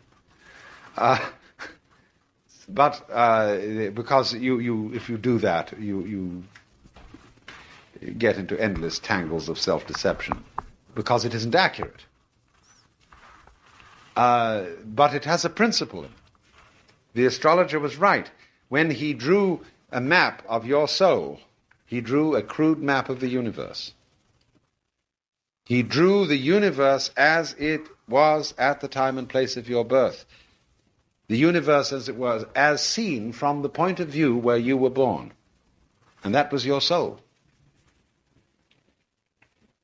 So your soul, you see, is not in your body. Your body is in your soul, because your soul is the entire network of relationships in terms of which you live. Your soul is the whole universe. But each one of us, as it were, is a different point in it. But all these points in it are the center. We can go way beyond Ptolemy and Copernicus now. And if we think that space is curved, every point of space is the center of the universe, because any point on a ball is the center of the sphere, of the surface. See? You can turn any point of a ball, and wherever you look at it, it's the center, isn't it? See? So in the same way, take a crystal ball in your hand, a crystal mirror. What I mean is not a crystal mirror, I mean a spherical mirror. Look at it. And wherever you turn it, your face will be in the middle. So in exactly the same way, every place in the universe is the middle of the universe, from a standpoint of curved space. So we go back to an entirely new Ptolemaic view of the world, beyond Copernicus. Well, not that the Earth is the Earth is the center of the universe.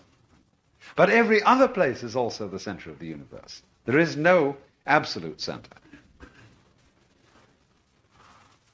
So this is an astronomical way of saying, in Sanskrit, tattvamasi, you're it. Everyone is rightly the center. You may think, my mother used to say to me, you're not the only pebble on the beach. No, indeed. But in a way, everyone is the central pebble. And the feeling that you have of being the center, which turns out into selfishness and all the sort of conflict and scrapping, is nevertheless based on something true. What we do is we misinterpret it. We don't realize that everybody else is the center too. In that sense, you're not the only pebble on the beach. You're not the only center of the universe. And yet there is only one center. And that's why, who was it? I think it was St. Bonaventure who first thought up the description or the definition of God as that circle whose center is everywhere and whose circumference is nowhere.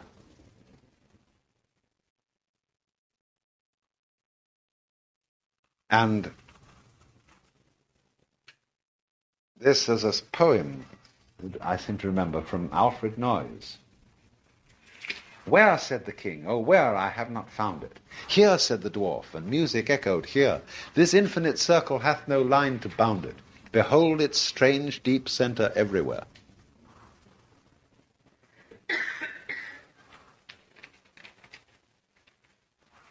So this, then, you see, as what I'm playing with here, is what the Buddhists call the Jiji Muge. That means, Ji means a thing event. And you repeat it twice, so it means between thing event and thing event, Muge, there is no mutual obstruction. This is called the doctrine of the mutual interpenetration of all things and events. So it would be like those lovely drawings where you take a circle, and you can play with this. It's a nice thing to play with. And you mark out 12 equal points around the circumference of the circle. Then you join every point to every other point. You get this beautiful star. And incidentally, this is the diagram of the notes of the 12 notes of the scale. Bach worked this out. And it's a lovely thing, you see, it's a beautiful star.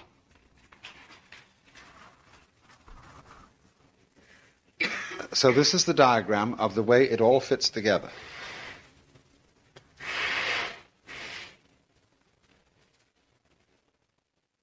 Now, if you study that,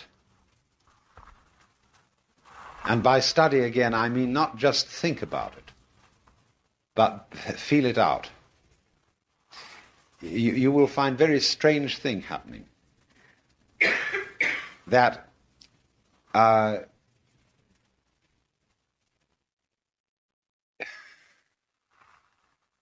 you will find that the present moment, with all its particularity in which you live and are functioning now, is exactly the same thing as anything you could possibly conceive of as eternity.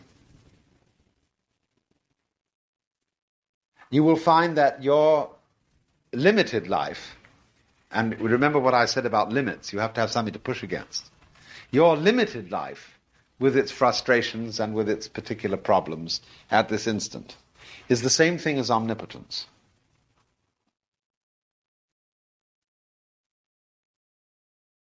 And that your situation in space, which is appears to be in Sausalito, California, sitting on a boat which has a rickety old thing, and miles away is China and Russia and England and Mars, Venus, and everything. Yeah. But this particular point in space, you will find in the same way, by this law of relativity, is the same thing as infinity. Infinite space. Because it all goes together. It implies the infinite, the eternal. All the energy of the universe is implied in any tiny hair on your skin. It goes with it. Mutually implies. This is the point. Just as the kind of cosmos and atmosphere in which we live, my existence implies that kind of an environment, so the environment implies me, mutually.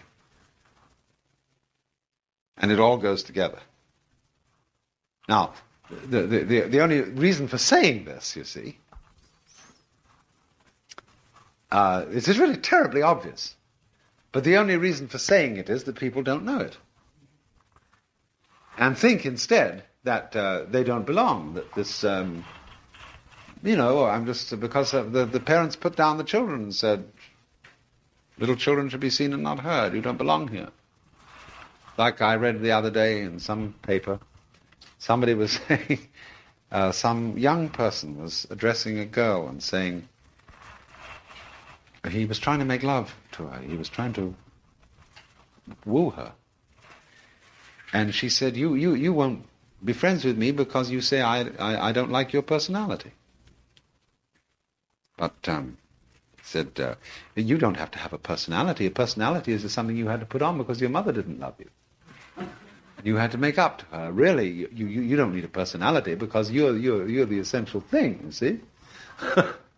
and a personality is just a way of performing to ingratiate yourself. Well, we all do it because we put on personalities when we act like clowns and entertain the audience, put on masks, funny faces. But really and truly,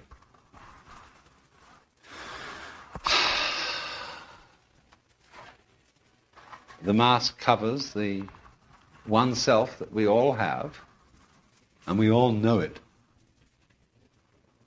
Only, just like black and white, we are pretending to be as different as possible while remaining the same.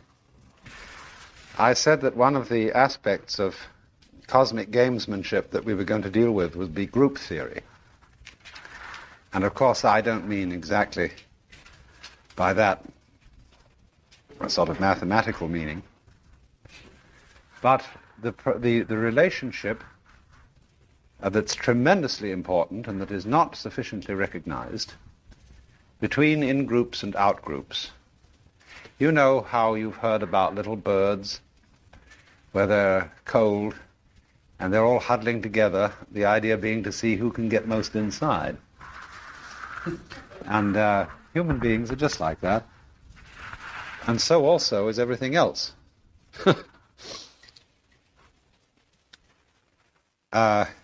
Because this is an absolutely basic requirement of having an identity. To have an identity is in some way or other to be in. I often try the experiment in giving a lecture of drawing a circle on the blackboard and asking the assembled multitudes what I have drawn. And people will almost invariably say that I have drawn a circle, a ring, or a ball. Only very rarely does some bright person suggest that I have drawn a wall with a hole in it. Because the Gestalt theory of perception shows us that our attention is captured by enclosed areas as against open areas, and by moving objects rather than still. And so always, therefore, we tend to prefer the in situation. That is something, you see. The star is an in situation with respect to space. The space is the out situation. And so we feel that space is not important. It is nothing. It is just unimportant in a way. But the in situation is something. So then whenever human beings get into an out situation, like being a rejected minority, living on the wrong side of the tracks, they will find reasons for convincing themselves that their situation is the truly in one, and that the people who claim to be in are really out. So, as I have sometimes said before, I hope this doesn't bore too many of you, but in Sausalito we have exactly that situation. We have the hillbillies, who are the old-time people, who regard themselves as in, because they have the money and they live in the fancy houses up on the hill. And then we have the waterfront people, whom they regard as out, as a nefarious bunch of beatniks and bohemians and scallywags. And so the people at the hilltop fortify themselves at their cocktail parties with conversation about how awful the people are down on the waterfront. And at the cocktail parties down in the waterfront, people fortify themselves by discussing the squares on the hill. And we believe down here that we have the true way of life, that we're not beating our heads out, making money to buy pseudo-rocket ships. Although I do own a pseudo-rocket ship, but it was wished on me. Because, you see, I try to be a bridge person. That's what's called a pontifex. one who, between opposed classes, points out the connections. Because the connection is that neither class would know who they were without the other. So it's tremendously necessary to have an out-group in order to know that you're an in-group.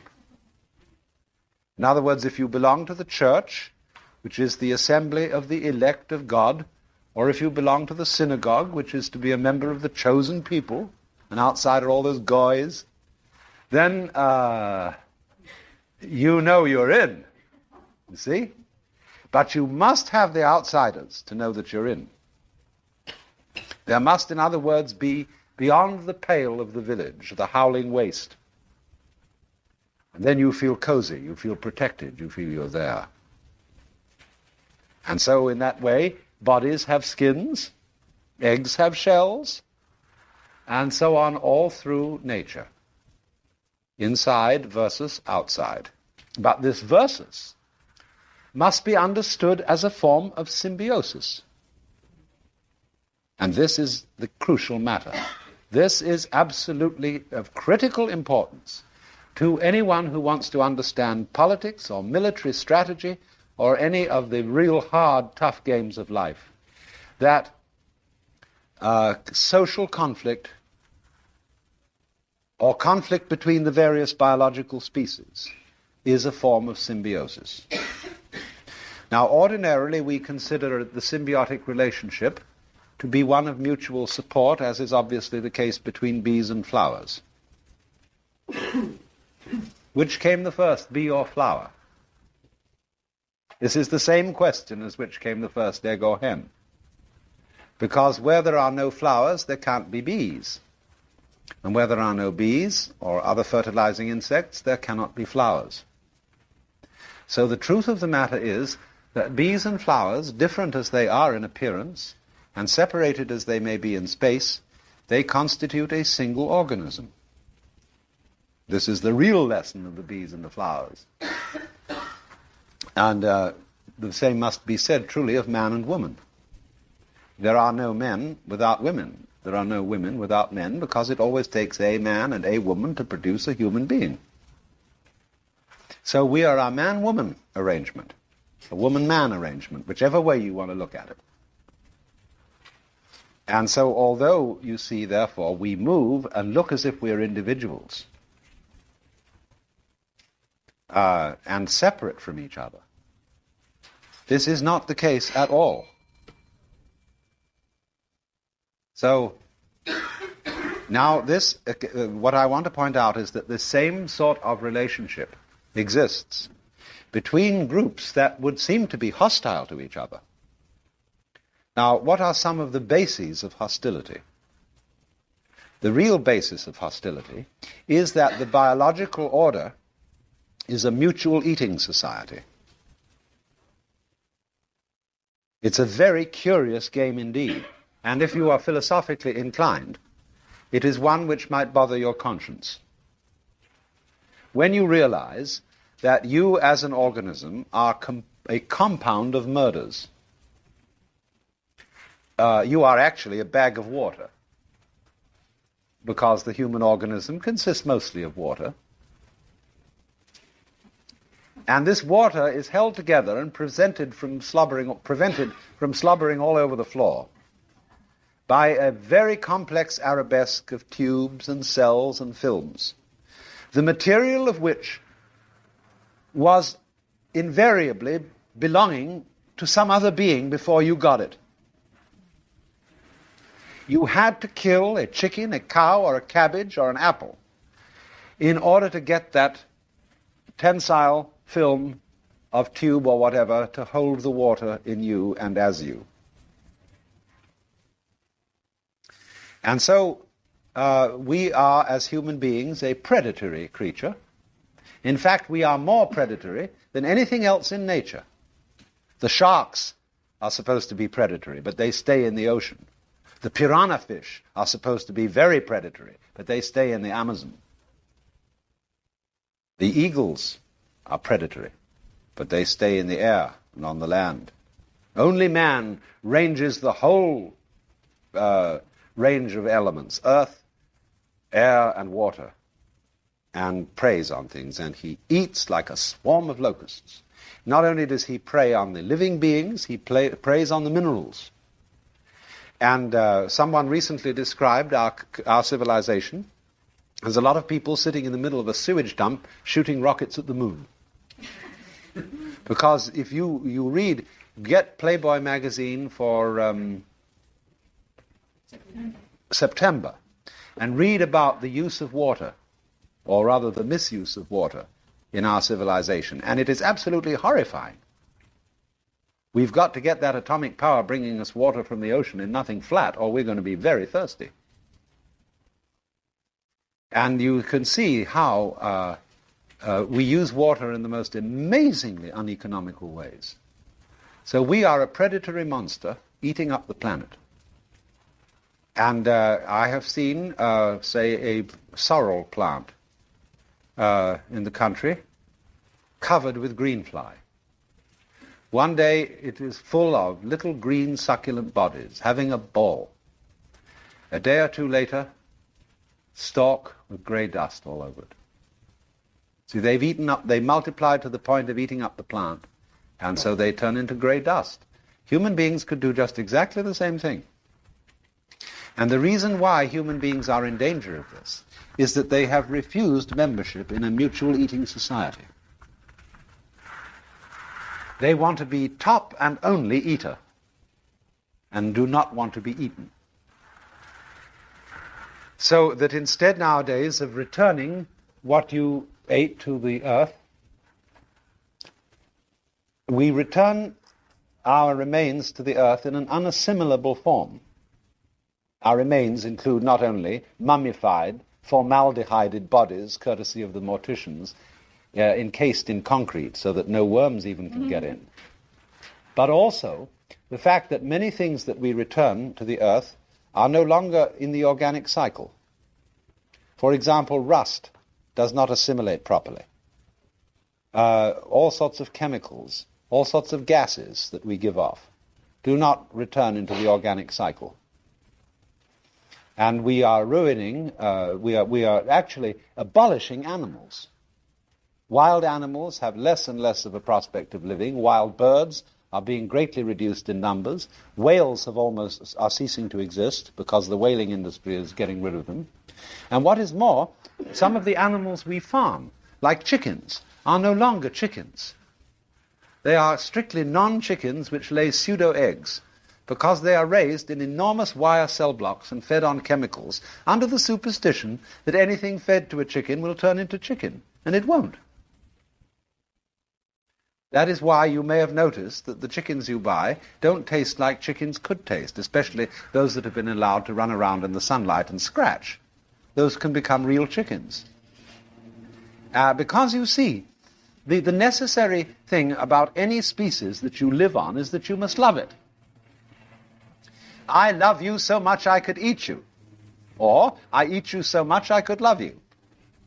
But where you get things raised without love, you cannot love a whole cell block of chickens. You cannot love wheat when it is grown in vast wastelands or out of any trees, and it is sheared off the earth, and then winnowed and reduced to pancake makeup, and then chemicals are added to it, and it is converted into this styrofoam material called bread. Like one converts milk into casein, so one converts wheat or rye into a plastic material, which is a kind of universal solvent, which is nothing at all and tastes of nothing at all. In fact, when you feed babies that kind of nasty white pablum, and you feed it and they always spit it back into the spoon? Well, our white bread reduces itself to that instantly on the contact with liquid and becomes a miserable paste. It's not bread at all. So, if you are unwilling, you see, to join the mutual eating society, and you want to conquer everything and not be eaten by anything, the penalty you pay for this is the annihilation of your species. And you eventually annihilate through eating things that taste like chalk and string. That's what it will come to. Because you don't love what you eat. You have no respect for the raw materials. So, what we haven't understood then is that all groups need an enemy group. But that the enemy group which preys upon it is actually a kind of friend. Because the enemy group prunes your own group. It keeps your population at a reasonable level, and it keeps you on your toes, because you have to defend yourself against it, so you don't become flabby. But you see, we have lost the meaning of chivalry in all war situations and all conflict situations. Chivalry is indicated, for example, still in such customs as that the partners to a fight salute each other before beginning to fight and salute each other again at the end. You shake hands before boxing. You do these various things. You bow before a judo contest, and so on. And that means that you recognize the opponent as an honorable opponent, as somebody with whom a fight is a really important matter. And that is really one of the most essential laws of survival. To recognize that enemies, unless they are predatory locusts, who have no respect, who do not, in other words, farm the species that they prey upon. That's the essence of the thing. You must cherish the species you prey upon. You must see, like, for example, in lumbering, you must re-sow. You must plant a tree for every tree you take. That is cherishing the species. And if you farm cows, you don't treat your cows, you often treat them better than you would your servants, because the servants can go hang. But the cows are valuable, and so you nurture them because they're going to sell as beef and they're going to provide milk or whatever it is. So the perception of the fact that it is absolutely necessary to have an out-group for your having an in-group, and that you cannot do without it, is the beginning of sociability. And so what you get then in that case is a situation of contained conflict. A conflict gets out of hand when an in-group does not realize that it needs the out-group. Then it says, let's get rid of the out-group. Get the dirty communists off the face of the earth. But do you realize what a fix we'd be in without communists? The whole economy would fall apart, because there would be no external threat. And the communists are in exactly the same situation. Their kind of politics would fall apart unless there were some wretched capitalistic imperialists with whom they could contrast themselves and against whom they could organize their energies. Because it is a curious thing that it's very difficult to get human beings to organize their energies for something pleasant. It's only under fear, under external threat to their life, that human beings will really get busy and cooperate. So, the solidarity of any group of human beings depends to an enormous extent on an external menace. And therefore that menace is friendly to the solidarity and the cooperative enterprise of the group. And this will be true of big groups as well as of small groups. Even people who say in matters of religion, that religious exclusivism is bad, that bigotry is terrible, those same people are actually playing a game called I'm more tolerant than you, and so constitute an in-group of the tolerant, opposed to the out-group of the bigots. There's no way of getting away from this, except by transcending it with a sort of humor. when you see that the two groups need each other, you start laughing. When, for example, if I have people who argue with me with contrary opinions and who belong to different religions, I can't get mad about it because I realize that I wouldn't know what I thought unless somebody disagreed with me. And therefore, your disagreement is necessary to the preservation of my opinions. And this is the secret of humor. So,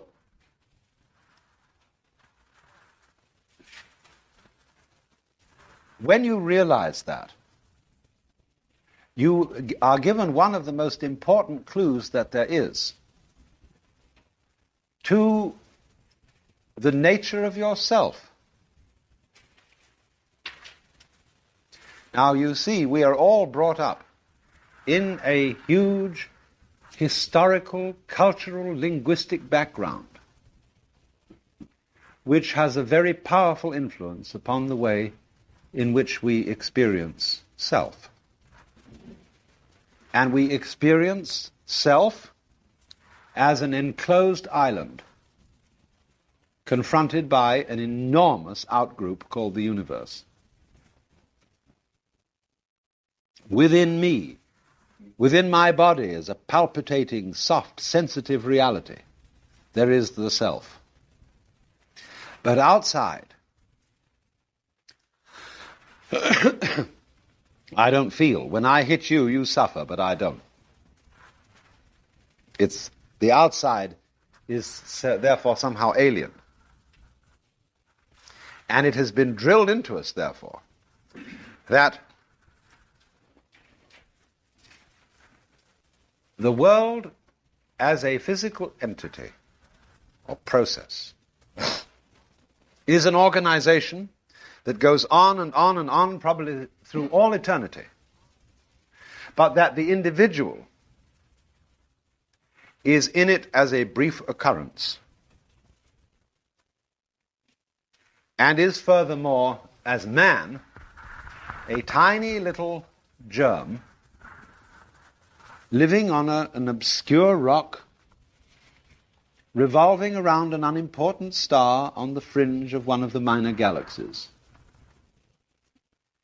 And that the other galaxies are much bigger, and that there are more of them than you can think of. And so this puts us in this extremely remote position, as if to say, you don't really belong at all.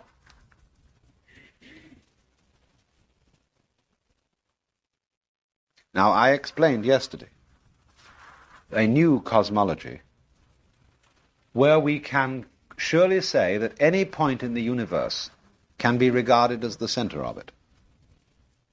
There is no absolute center, but all points are the center.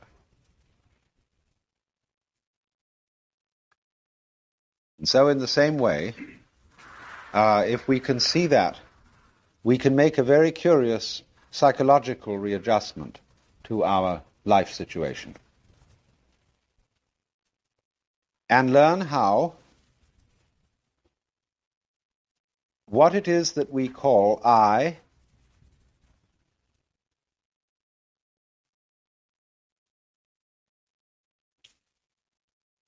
is not a poor little puppet.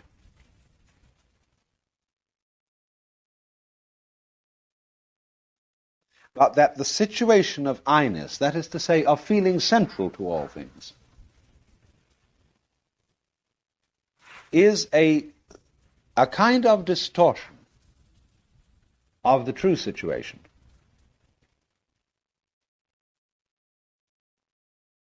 Which is that I-ness and being, I-ness and existence are the same thing. Only, just as the sense of self requires the sense of other, the sense of being here requires also the interval of apparent nothingness, which we call death.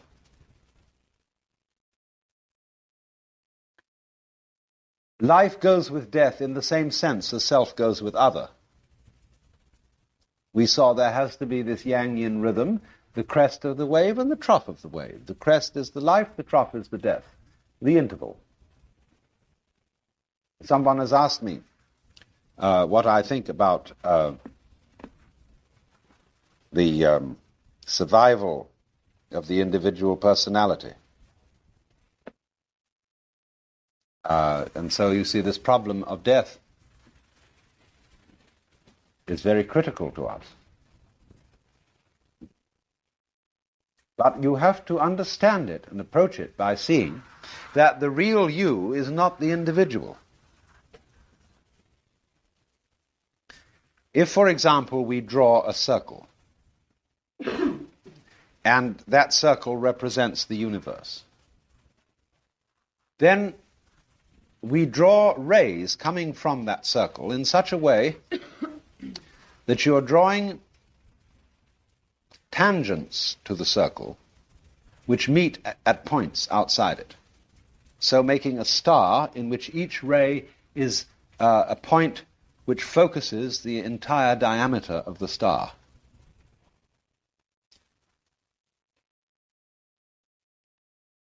Now turn it inside out, so that the rays go inwards into the circle. So that inside the circle, the whole circle focuses itself at innumerable points within it. And then you have something like what we are. I said, using the astrological illustration, that the soul is not in the body, but the body is in the soul. The soul is the whole universe, focused at a particular time and a particular place, a here and now. And that is what you really are. In other words, those galaxies that are immensely far off and which you could think would have nothing to do with you at all that's in you. And what you call your body, your brain, your nervous system, and so on, is in you too. Now, you can never get at, just as we can't get at the whole universe, in the sense that if there is only one ball in space, and that one ball constitutes the whole universe, I showed you that we couldn't say whether that ball was moving or standing still, because there is nothing else in relation to which it moves or stands still. So there's something about the universe as a totality which is always indescribable and unget-atable. Now that is the same indescribability and unget-atability as your own mind.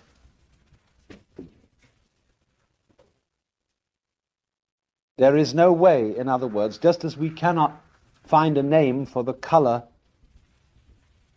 of vision, the color of the lens of the eye, and so we call it transparent, no color. Of course we have to, because in the same way a mirror has no color, otherwise it would not be able to reflect colors. So at the root of all experience whatsoever, there is the non-experience, which is fundamental to it. It can never be described in terms of any of the experiences within it, but it's basic. And it lies between light and darkness, coming and going, life and death. But there is no way of your, as it were, possessing it. And you have to realize that there is no way of your possessing it for the very simple reason that it is you.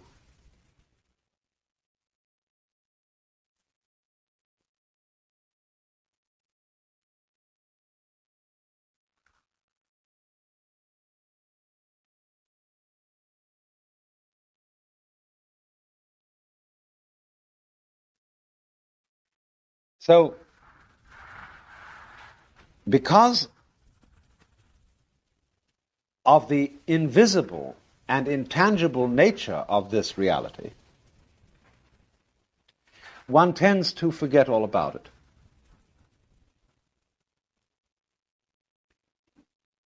And to become fascinated instead with subsidiary features inside it. Because it has no color, no shape, at least none that could be defined, because it would have to get outside itself to define its shape. And therefore, all practical purposes, it doesn't have any shape. Therefore, it slips out of attention, and especially out of conscious attention, because, as I've pointed out to you, conscious attention always is a concentration on figures in contrast with backgrounds. And so, naturally, the total background of everything that's going on, this is again what Tillich means by the ground of being, escapes attention. It is the very first thing we fail to notice. And so in this way we become absolutely fascinated with all the things going on inside it. And we start identifying with them and taking sides, as if, for example, again, when you read the newspaper and you read about all the terrible things going on, you find you get worked up. You get mad about this, that, and the other. And before you know where you are, you're completely absorbed. It's just in the same way as going to a play or in the cinema. You get infuriated, you get excited, you get so on. You've identified, you see, with the contests going on. If you could look at your blood with a microscope and see all the different kinds of creatures in your blood eating each other up, you would think that you were in grave mortal danger if that side is going to win. Wowee, look at that poor thing, and that's part of me.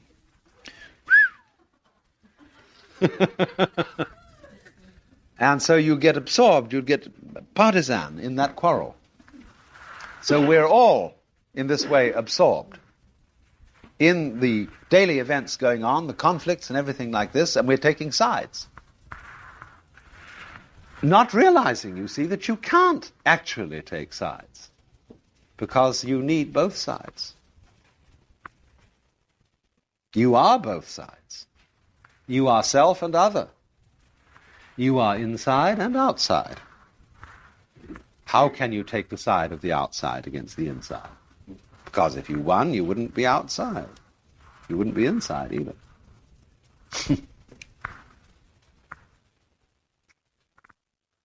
So then, the project of ways of liberation, like Hinduism and Buddhism and Taoism, is to restore to the fascinated individual an awareness of his eternity and his infinity.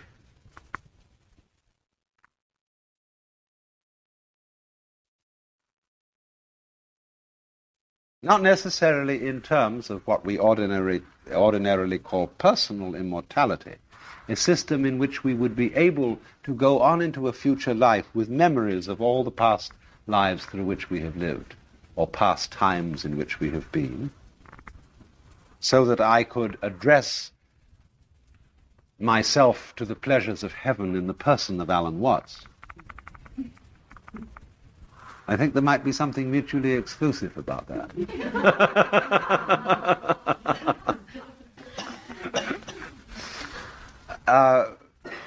But in another way, a much more interesting way, because you well know, if you think it through, that if you remembered forever and ever, and had a kind of continuous, accumulative experience, that after a while you would want to forget things that had happened. You see, forgetting is as important to remembering as elimination is to assimilation. Just as you don't simply eat food, but you let out the excrement, So in the same way, in ones that we were discussing this morning, because somebody brought it up, an analogy between the mind and the digestive system. So forgetting is tremendously important to one's mental functioning. That's why we sleep. That's why we have these intervals of unconsciousness. And unconsciousness renews things. You remember, don't you, your childhood, when the world was new to you, and how extraordinary it was, and how very beautiful. Well, if you want to go on being an adult for always and always and always, you can never have that experience again. Because you've got to die first.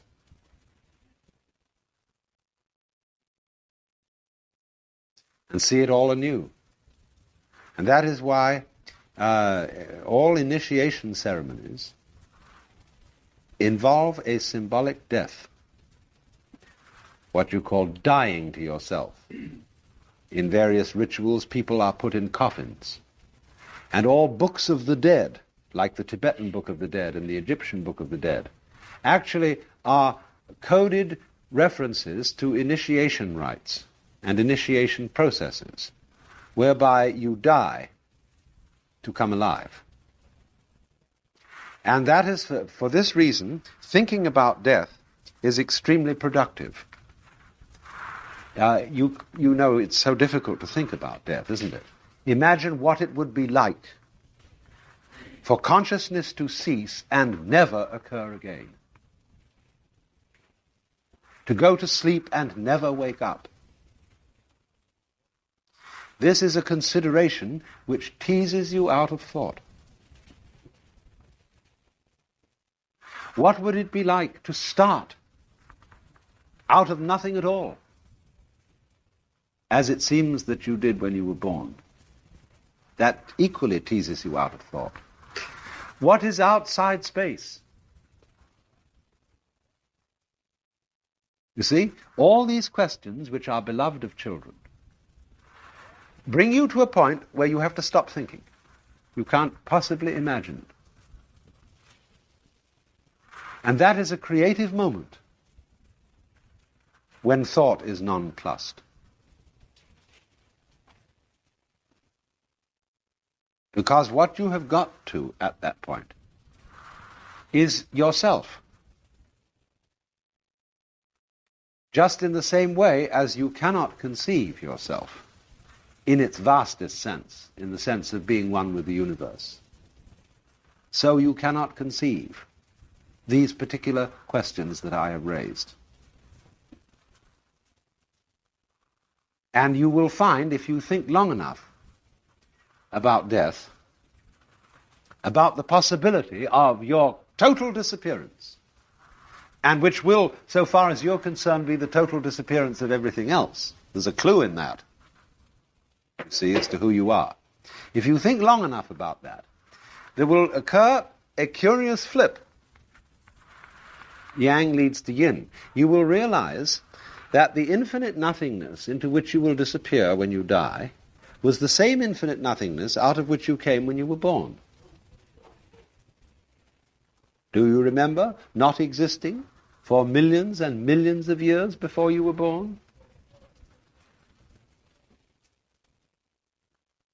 You see how it flips? And so you will see the rhythm of this. That you know, of course, from objective observation, that after you are dead, there will be babies born. Baby humans, baby snakes, baby beetles, baby spiders, baby fish, billions of babies. You've watched people die, and you've watched babies born later. So then, you will be every one of those babies. Only, one of the interesting properties of being a baby individual is that you can only experience yourself one at a time. That's the game. There would be no point in experiencing yourself as many eyes simultaneously, because the nearest thing to that would, of course, have being the self of all the cells in your body, which are coagulated into one individual. But you are all of those ones that are born. But each one, of course, experiences itself in the singular. So you can expect very well after you're dead to have the same experience in general as you had when you were born. Now, it may be that you are born again as a human being, or you may be reborn as a fish. But if you are a fish, you will be in a situation where you feel that you're a human being and that people are fish. I mean, they're something else. They're another species. You are the center species, which is the human situation. So it will be like it is now. It keeps repeating itself, only it does it with variations on a theme. That's the reason for the many different species, many different kinds of consciousness. So you do not need, if you understand the sense of this, you do not need to believe in any secret supernatural information which I might have access to and you don't. It is perfectly obvious what's going on. You would say, but there is no connection between me and somebody else living later. My dear friends, there is no connection between the molecules composing your hands. There are no strings joining them together. There is nothing but space between them. There is, as I talk, no connection between the sounds I'm uttering because they are vibrations. And if you magnified the sounds I'm saying, that means you would have to slow them down on a recording system. You would eventually get something that would go,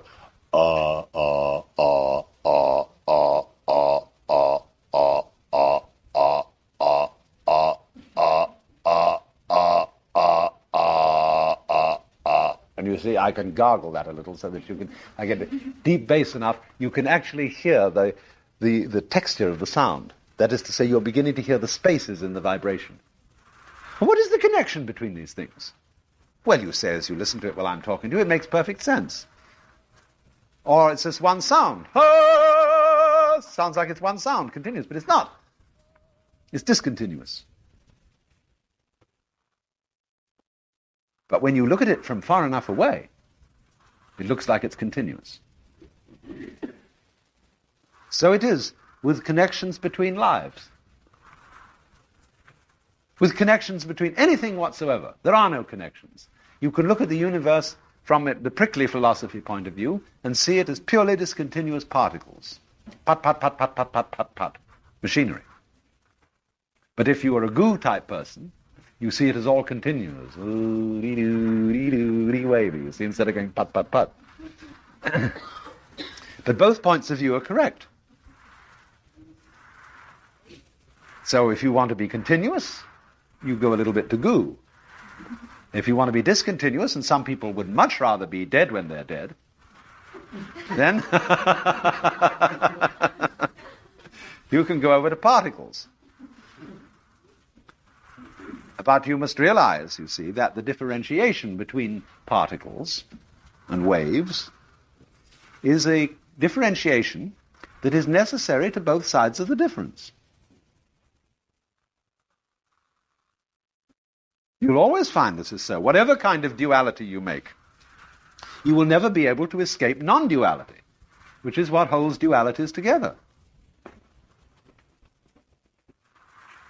So, cheer up. The whole system is rigged. That you're it. Only you learn to be bugged. Yes, to be bugged. To be phased by eventualities. See? Well, suppose, when you're a baby, you see, this is pushed into you by the whole society.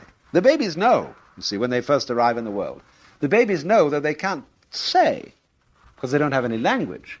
But they know who they are. They have what Freud calls the oceanic experience. I don't know really how he found this out. See? The whole problem of a child psychologist is that we would just love to teach an infant to talk so that it can tell it how it feels not to be able to talk. How things are before you get any concepts. And so we have a kind of a theoretical notion that a baby experiences the whole world as its own body. And it makes no differentiation between itself and its mother. And so on. Maybe. Very probable. As a matter of inference, because none of us remember quite how it was. We can't remember because we didn't have any words to put our memories into.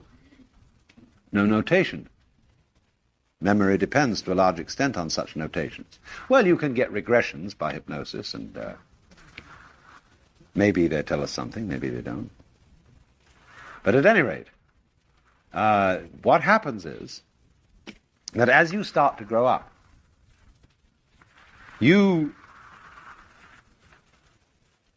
let me put it like this. I think I can get this across. To a baby, nothing has any special value. Life is just a thing that goes.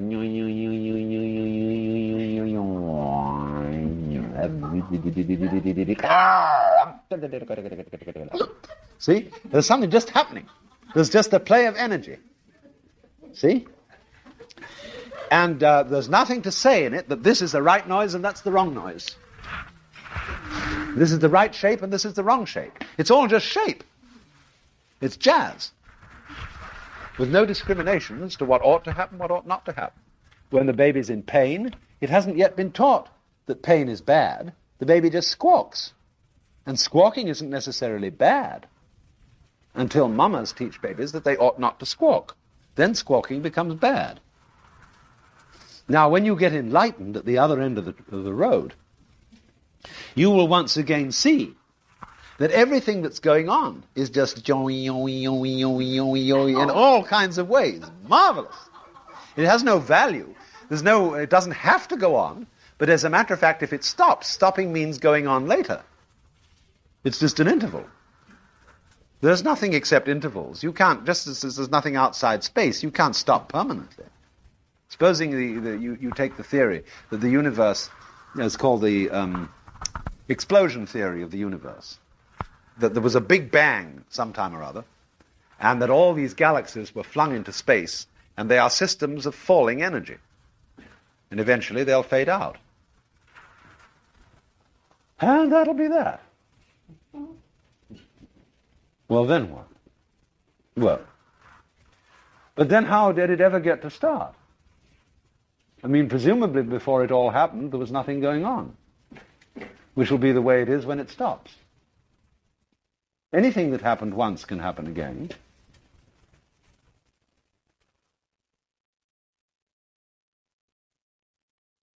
So, I mean, you may say, I can't prove that. You may say, that is my metaphysical leap of faith, that anything that happened once can happen again.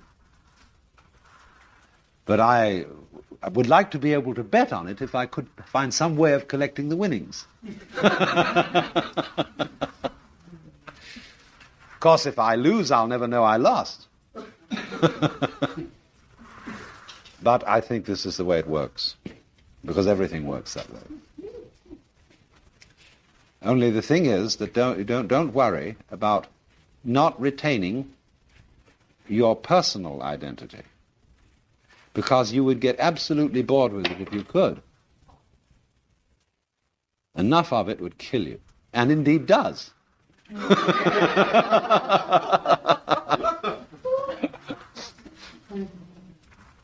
So, in Far Eastern philosophy, human life is looked upon very much as one looks on the seasons. And spring, summer, autumn, winter. And as there is felt, especially in Japanese poetry, to be an absolutely essential rhythm in the rhythm of the seasons, so too there is felt to be this marvelous rhythm in the biological cycle, in the life cycle. And you will disappear.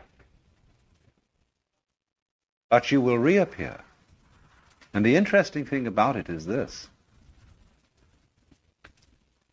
You could reappear in a form very like what you are now, just in the same way as two performances of a given musical piece are different performances and yet the same composition.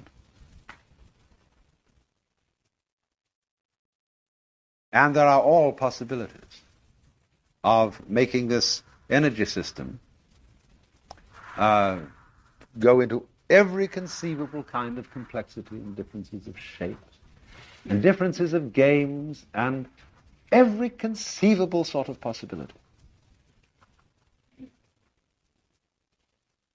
And it's going wah, wah, wah, wah all through time.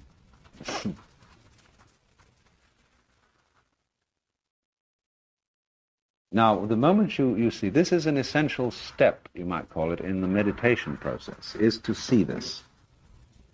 Is to see everything as nonsense, as completely meaningless. The being just what it is. This is what Buddhists call seeing things as of one suchness. The word suchness in Sanskrit is tathata. And that means da-da-da. See? Da-da-da, da-da-da, da-da-da, da-da-da, da-da-da, da-da-da, da-da-da, like this. When you get to seeing everything like that, when nothing matters, it doesn't matter if you die this instant, because that will be one kind of a jazz. If you go on living a long time, it'll be more kind of jazz. If this happens, if that happens, it's all just a kind of jazz, you see. You get to being able to see that. And simultaneously with seeing that, it becomes perfectly obvious that you sitting here are a continuous life with everything else all around you. One life. But that the jazz, which is called feeling that I am myself, is a way of going booey, booey, booey, booey this way. And then feeling there's something other is a thing that goes rapita, rapita, rapita, rapita, like that, you see. But it's all, as it were, bonging on the same drum. And you're the drum. Well, now, following on from our discussion yesterday afternoon about relativity and about the mutual interpenetration of every individual thing or event in the universe with every other one, and having previously discussed in the morning the yang-yin principle, the interrelation of the opposites, we are in a position to take a look at the meaning of this extraordinary classic of China, the Book of Changes, called the Yi Jing, not the Wai Ching. I'm afraid that the way that we Romanize Chinese words bears very little resemblance to the way they're pronounced. That's because the scholars have a secret conspiracy to outgroup everybody else, because only if you're in the know do you know how to, the fact that it should be Jing when there's no apostrophe after the CH, but Ching when there is an apostrophe after the CH. And so it goes. So the Yi Jing, or the book, or Jing means a classical book, a scripture. The Sanskrit sutra is translated into Chinese by Jing. So the classical book. The book of Yi, which is change. It is suspected that the character for Yi was once a picture of a chameleon or lizard. And that because in the same way that the chameleon changes its color on whatever background it's put, so it came to mean change. But you see, in that idea of change, it isn't simple change. There's an idea of adaptation, an idea of harmonization with surroundings. And one of the basic ideas of Chinese thought about nature is a word that means resonance, as when tuning forks respond to each other. And so the resonance between any individual event and the context in which it occurs is one of the most important things that strike the Chinese mind. For example, if we take blood, blood in the veins is not the same thing as blood in a test tube. Because it's in a different environment, it is not behaving in the same way. And to a very large extent you must say that a thing is what it does. this, I never tire of pointing out this fundamental confusion in our thinking by reason of the fact that grammar contains both nouns and verbs, and therefore gives the impression that there are two quite distinct classes of reality. One is process, denoted by verbs. The other is stuff, objects, entities, denoted by nouns. But actually, there is no need for this division, because all nouns, all so-called things, are processes. They are particular forms of behavior, and we never can possibly describe anything but their behavior. We can say what they do, but we never can say what they are, and we can never say what does things. There isn't any need for anything that does anything. All you need is doing, that is energy. And that's enough for anybody. What is energy? Well, look at it and you can see for yourself. You don't need to define energy. Just like mathematicians found out that for purposes of geometry, you don't need to define a point. You use points, but you don't say what they are. To say that a point is that which has position but no magnitude is a lot of nonsense. Position but no magnitude. That's this gobbledygook. And it's based on human beings being confused by the words they use. So in this way then, in Chinese thought, the world is process, and it's changes, because behavior is change. And so they watch the rhythm of behavior, and as you see basically, one of the basic rhythms of behavior is a wave. Waves on the water, waves of sound in the air, light waves. And the nature of a wave is that it's yang and yin. It has a crest and a trough. Now you can't have a crest without a trough. You can't have half a wave. There is no such thing in nature as a half wave. So there are always full waves, at least one full wave in any energy system, and that implies a now you see it, now you don't. An up and a down, a crest and a trough. And the crest is the yang, and the trough is the yin. Well, now the Book of Changes has a very mysterious history. And scholars are naturally disposed to believe that a great deal of this history is pure legend. But there was supposed to have been, many thousand years ago, a great sage emperor by the name of Fu Shi, who was followed in due course by a king whose name was Wen. And Fu Shi is said to have looked around and studied nature, and to have felt the forces in it, and to have invented what are called the Bagua, or the 8 trigrams. Now you see, if you will arrange yang and yin, which are represented by broken and unbroken lines. Unbroken line for yang, a broken line for yin. If you combine these in groupings of 3, you have 8 possible combinations.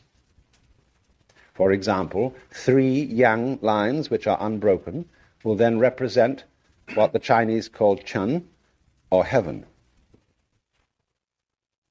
3 broken lines, being all yang, all female, will therefore represent the opposite of heaven, which is earth.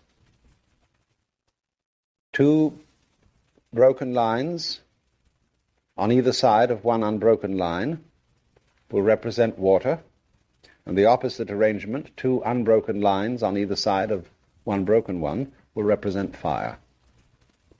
And so on until you get 8 fundamental elements. And this is called the Bagua. You will see on the national flag of Korea. There it is, with the yang-yin symbol, the 2 interlocked black and white commas in the middle. And you will find this symbol of the yang-yin and the Bagua on ever so many plates and Chinese objects, the backs of mirrors and things like that. It's a very common thing. And the idea is, you see, that it represents 8 elements of the process of nature. Now, we used to say in the West, before, in a pre-scientific age, that there were 4 elements: earth, water, fire, and air. And we got this from India. The Indians add another one, actually, called Akash, which is space. We say now that is pre-scientific gobbledygook, because actually there are how many elements today? 90-something have been established by chemistry. But it's the same sort of thing as saying there are 3 primary colors, so many colors in the spectrum, so many notes in the scale. It is simply that in order to describe nature, you have to divide it up some way. For example, in classifying people, there are various schemes that have been worked out. We talk about there being extroverts and introverts, and Jung made up his 4 functions so that he could describe intuitive types, sensation types, thinking types, and feeling types. Sheldon has his own special way where he can talk about ectomorphs, mesomorphs, and endomorphs, and then have them variously cerebrotonic, somatotonic, and viscerotonic. And he could combine these 3 in various ways. Now, a man like Aldous Huxley was quite obviously a cerebrotonic ectomorph, a long, skinny intellectual. But if you look at any of these sort of classifications, you can always find flaws in them. They never really fit. And so in the same way, the, say, political classifications that we have don't really fit people, because their opinions are always too complicated, unless they're quite stupid, to be able to be fitted into any of these divisions in a precise way. But nevertheless, you can't do without classification of this sort. You can't do without spectra. We used to have a sergeant in training in the army in England who used to teach us about rifle shooting. And he said, "Today we're going to practice aiming off for wind. Now there are 3 kinds of wind: mild, fresh, and strong."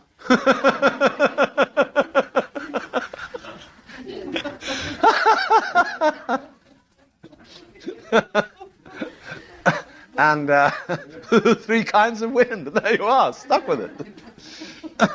You see, because as always, you can always think of this extreme, that extreme, and something in the middle. See? Well, now, you've got something a little richer to play with if you have 8 instead of 4. And that's the sort of thing that the I Ching classification is based on. Now then, that was Fuxi, who was supposed to have invented these things. And there is another legend that he saw these trigrams by heating the shell of a tortoise until it cracked, and then studying the cracks. In the same way, Leonardo da Vinci used to go to a filthy old wall where there were all sorts of bird droppings and scratches and markings, and he would do a Rorschach blot on it, and he would see a great battle scene, and this would give him inspiration for a painting. This is the same thing that you do when you gaze in a crystal ball, or when you look into a deep pool of ink. There are all sorts of ways of what is called divining. To divine is to consult the oracle. It's like a word. To divine, you see, there's a subject called divinity, which is to do with the scriptures. So to divine is to study the oracle, just as Wittgenstein wanted to make a verb out of philosophy. Philosophy, he always thought to do philosophy. Philosophy isn't just a subject, it's an activity. And so to divine is to call upon the unconscious. Instead of thinking something out in a logical way, you allow your imagination to flow into something that is useful for an oracle, whether it's a Rorschach blot or a crystal ball or a hexagram of the Book of Changes. For after Fuxi, King Wan combined the 8 trigrams, and there are obviously 64 possible combinations of 8. And so the Book of Changes is simply a setting out of the 64 hexagrams with a commentary on them. And when you are a beginner in the art of the Book of Changes, you need the book. You look up the commentary to help you find out what the hexagram means. But when you are an expert, you don't need the book. You simply feel the meaning of these combinations of two elements. Now, the theory of the Book of Changes is a very curious one.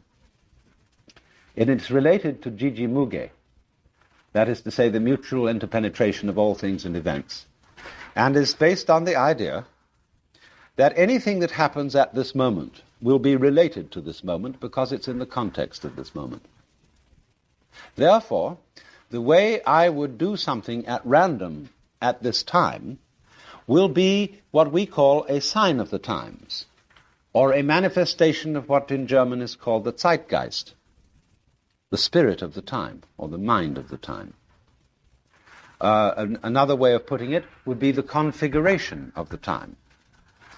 And it's in the same way that, for example, astrologers cast what is called a horary horoscope. That is to say, as of the moment, what are the stars? What is, in other words, the configuration of the universe?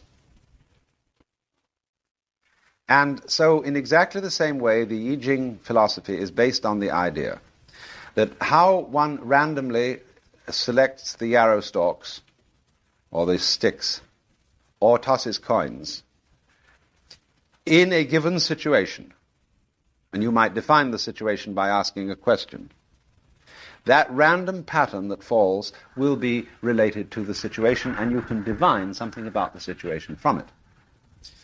I remember a Zen master who used to use the I Ching. He had another way. He would take anything.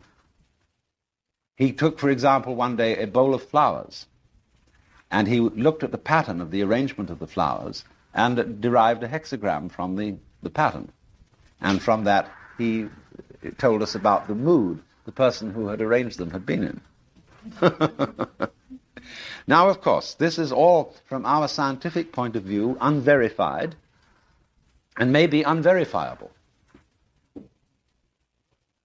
And, of course, a scientific person pooh-poohs this kind of thing.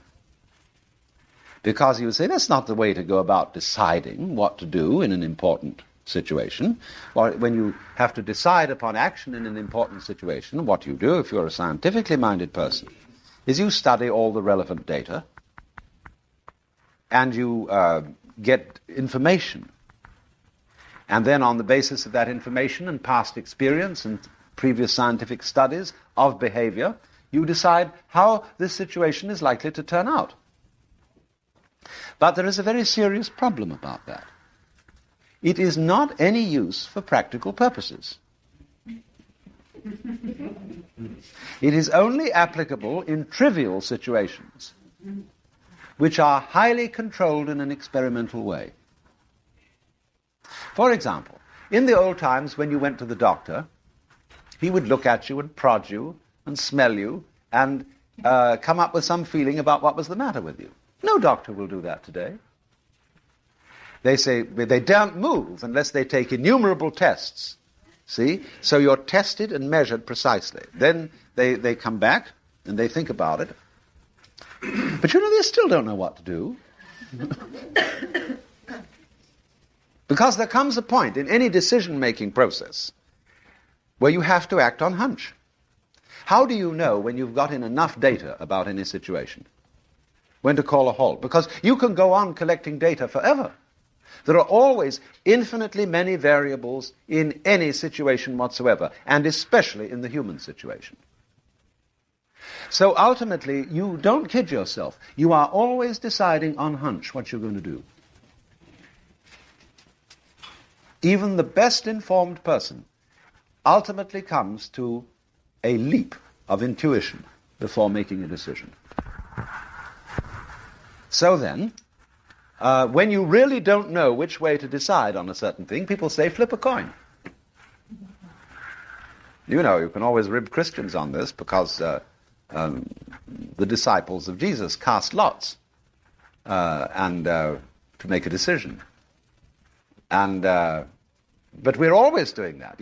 Fundamentally, you're always at the point where you don't decide for what we call purely rational reasons.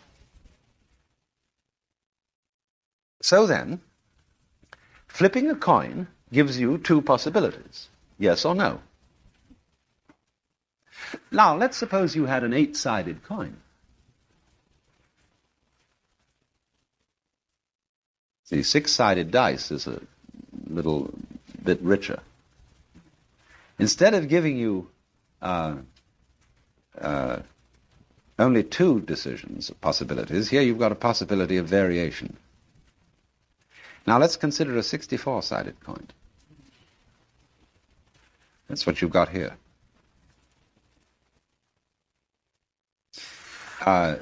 Now, again, when you get the oracle in the I Ching, it is never terribly specific.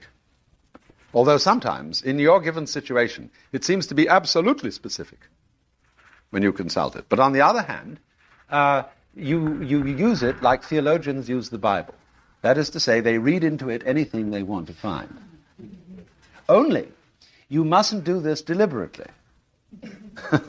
You have to let your own unconscious processes read the oracle for you and decide what it means. In other words, you use the oracle like a Rorschach blot.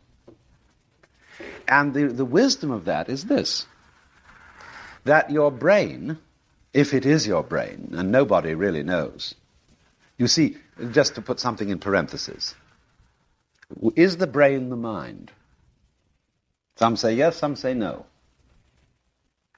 One would think that the structure of the brain has something to do with the structure of thought. But on the other hand, it may not, in the same sense that a structure of a radio has nothing to do with the message that comes over it. Although Marshall McLuhan says, he belongs to the other school, you see, that the medium itself is the message. What is the relationship, for example, between the grid pattern of a newspaper photograph and the picture? The same grid pattern can convey any picture. So there seems to be a complete irrelevance between the two. But on the other hand, there is not quite as much irrelevance as you might think. Because any picture reproduced by this method has some connection with a time and with a technology that can produce this method. It's a rather roundabout connection, that one. But nevertheless, from a big point of view, it's a very close connection. Depends what framework you're looking at it in, whether you've got a very big framework or a very narrow one. But so when it comes down to it, though, and you don't know how to make a decision, all right, then you consult your brain. Now, I'm using the word brain here to mean a complex organization which you have at your disposal, which you don't understand, and which is much smarter than you are. Because you see, whatever it is that is the mind, the brain, or whatever, I don't care what you call it, it takes care of ever so many things at once which you could never possibly think of consciously. You can't be bothered consciously to regulate your glands, to see that your blood flows all right all the time, but your nervous system is taking care of that. It is regulating it all. Your nervous system is receiving information which you don't know anything about. Because when we look consciously, we by no means notice all that our eyes see. But your mind or brain registers everything that is input to your eyes. So genius in thinking is fundamentally based on being able to trust your own mind. And not confuse your mind with the content of conscious perception. The content of conscious perception is a tiny fragment of what's going on around you. You can train yourself to be more receptive than you are in ordinary consciousness. But this isn't quite the point. It is not like, how many things did you notice? You know how you can play a game with children, and when they become boring in a car, and they get out a pad and write down how many things you noticed as you went along. You know? Scouts play this sort of thing. Well, that's all right, but that's not the point here. The point here is not how much did you notice, because there's no end to that. You can play that game, and there are infinitely many things that you could notice. The point is to take them all in one glance. And you can't do that with conscious attention, but you do it with your basic neurological or mental equipment, whatever you want to call it. So, therefore, you have at your disposal this amazing computer, or whatever it is, that can think multidimensionally, on ever so many levels at once. Now, thousands of years ago, we don't know how far all this goes back, but people naturally trusted their minds to tell them what to do. They didn't make decisions. They did what they felt like. Or, as we should call it, they followed instinct, as animals do. Then they discovered how to figure through language and through numbers. They found that figuring could be very effective. And they started using it and relying on it more and more and more. And as a result of this, developed anxiety. Because when you don't figure and you live purely spontaneously, you never worry.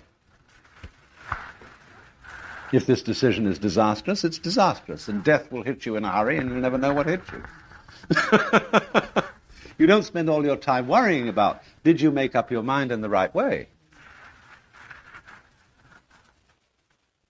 And you see, that may lead to trouble.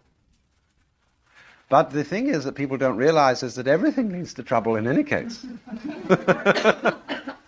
If you develop the intellect and its calculation processes to an excessive degree, what do you have?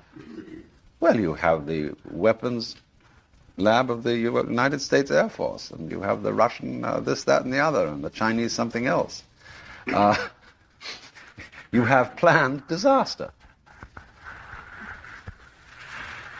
If you leave it alone, which is what the Taoists mean, partly by wu wei or non-interference, there will still be troubles in the world, but you won't have to worry about them.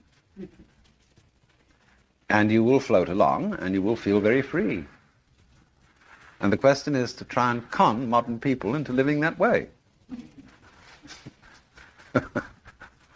Now, I'm putting this, you mustn't take me too literally. Because for a really well-developed human being, he isn't one who simply abandons thinking and planning. Because after all, that is some faculty that we have, in just the same way that a bird has a beak. And you don't want to, as it were, amputate your faculties. The point is rather something like this. We have to recognize the hierarchical situation of our faculties. That the thinking faculty is the servant of the larger mind, which doesn't need to think. Just as God, if I may use that expression again, if you asked him, how high is Mont Blanc in millimeters? He would say, well, I really don't know. I'll have to measure it.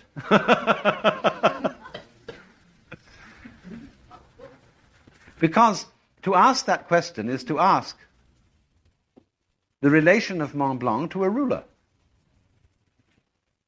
Mont Blanc is not in itself any millimeters or meters in height. What is this is simply a short way of talking about comparing it with a scale. And knowing what it is in height is the same thing as comparing it with the scale. So the Lord would have to say, I must get out my ruler.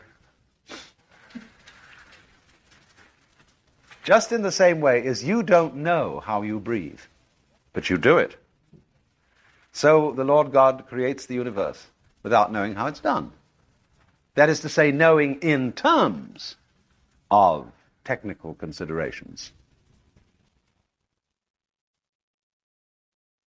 But you still know how to breathe, even if you don't know how you do it, because you do it. That's knowing how to do it. You know how to walk? Do you know how to think? Nobody does. But they do it.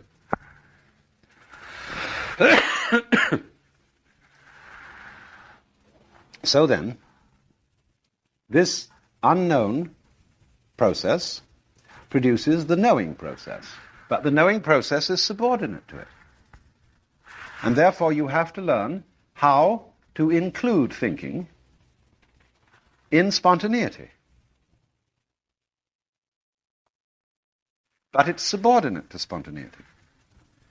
That's when I wrote that thing in the bulletin about Suzuki and ended with a quotation in which he described his own life as a thinker, because he was an intellectual, he was a scholar. But he did scholarship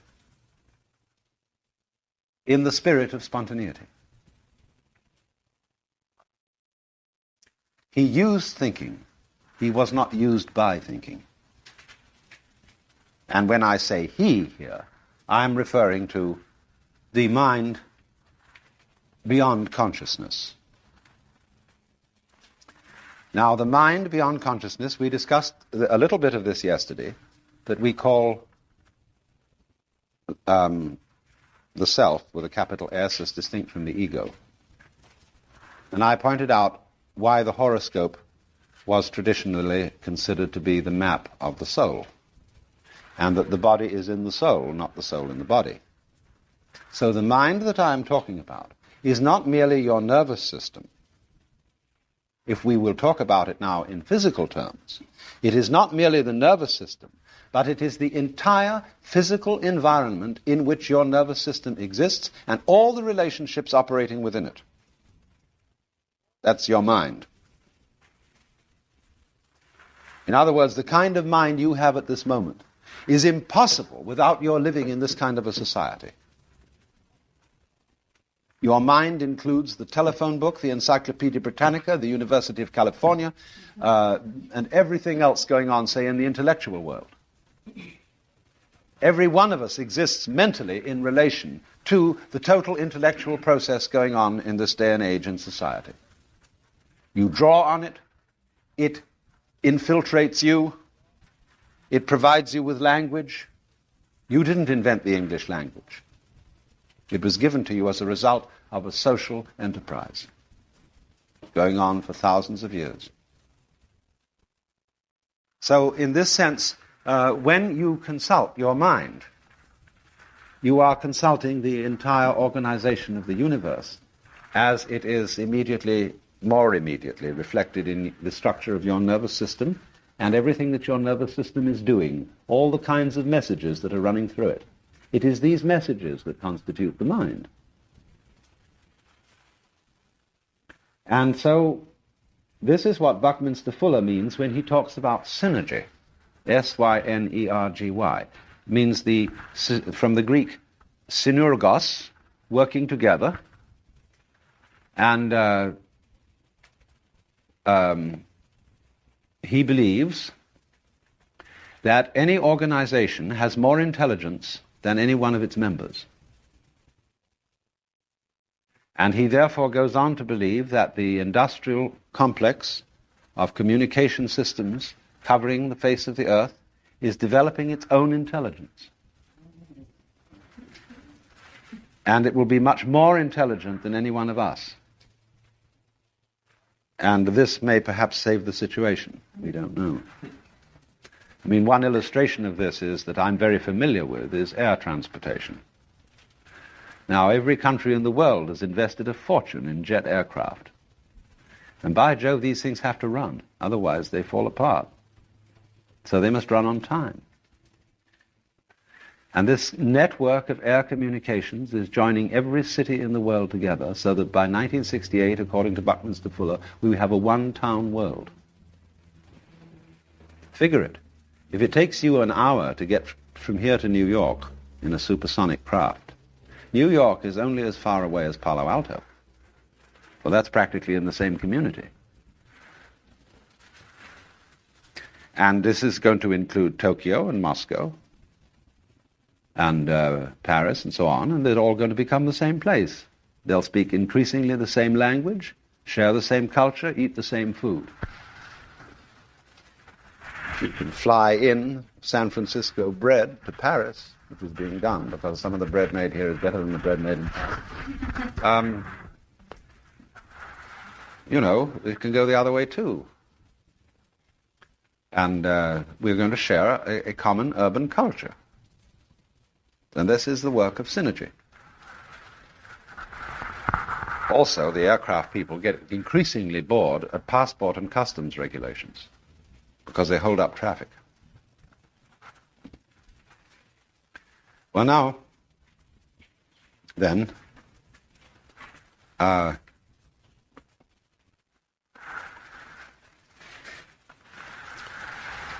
you might like to see how the I Ching is used. And I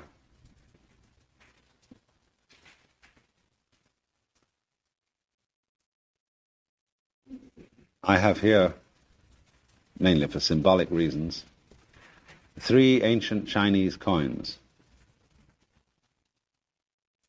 You will see that they have a square hole in the middle, and that on one side they're inscribed, and on the other side they're not. And the inscribed side is counted as the yin face, and the uninscribed side is counted as the yang. And when you use the Book of Changes, you usually face it with a question. And it seems to me that a good question that it might be faced with is, what should the people of the United States do about China?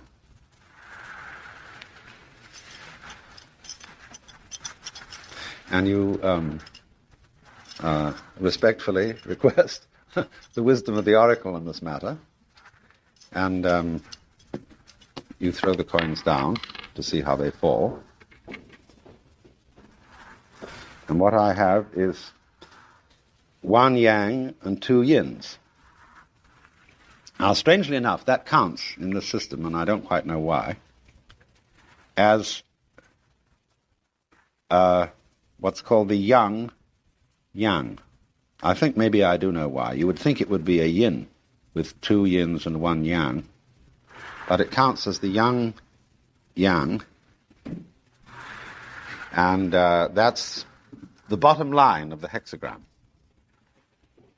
And by being a yang, it means it's a fixed line. It doesn't change. Perhaps the reason why that's called the yang is that when you've got 2 yins and 1 yang, it means the yin is weakening and the yang is coming up. Because when you reach a point at which the yin force comes to a maximum, there is in it the seed of the yang force, and vice versa.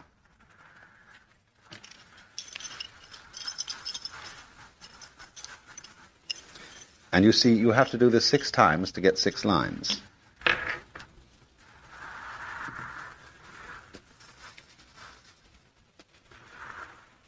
And so this time we have 2 yangs and 1 yin, which gives us the yang yin. And that again is a line which doesn't change.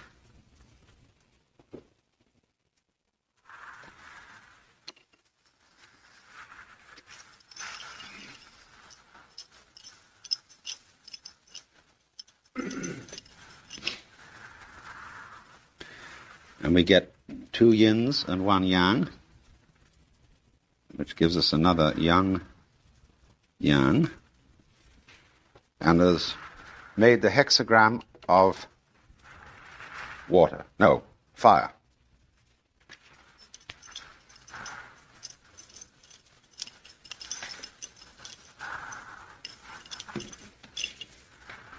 And this time we get 3 yin, which gives us a changing yin line, which is written like this.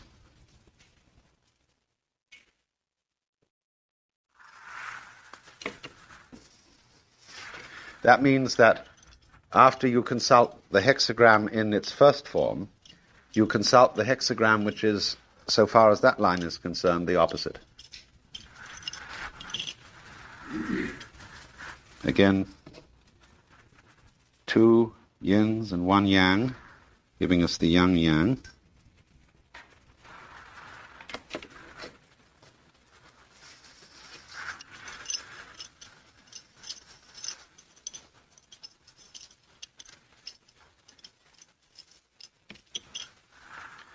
And we get here 2 yangs and 1 yin, which gives us the yang yin.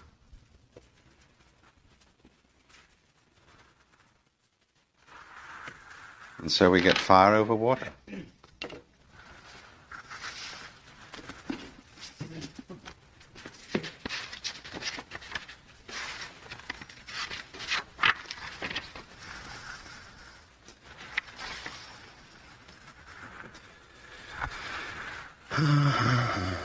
Fire.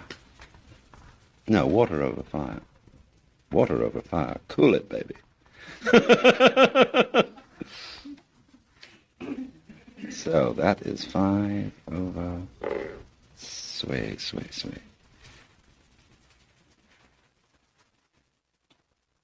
Yeah. Lee. Can't remember Lee. 63.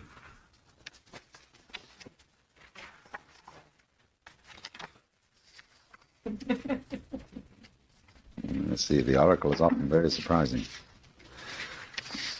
63. GG, meaning after completion.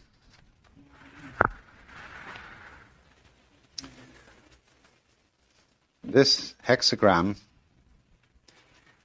is the evolution of Tai, or the hexagram number 11, meaning peace.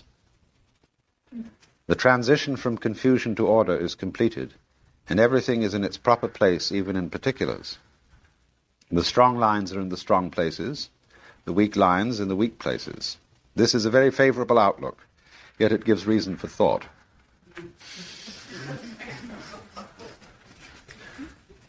For it is just when perfect equilibrium has been reached that any movement may cause order to revert to disorder. The one strong line that has moved to the top, thus effecting complete order in details, is followed by the other lines, each moving according to its nature. And thus suddenly there arises again the hexagram P, number 12, which is standstill. Let's see, we're going to move to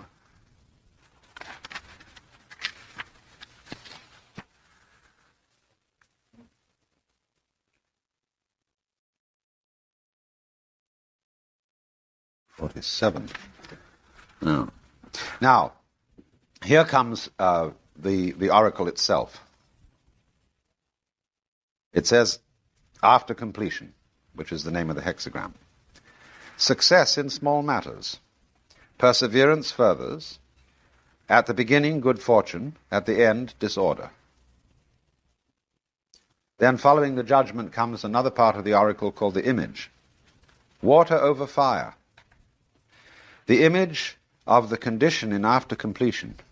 Thus the superior man takes thought of misfortune and arms himself against it in advance. And then there's a comment on the lines.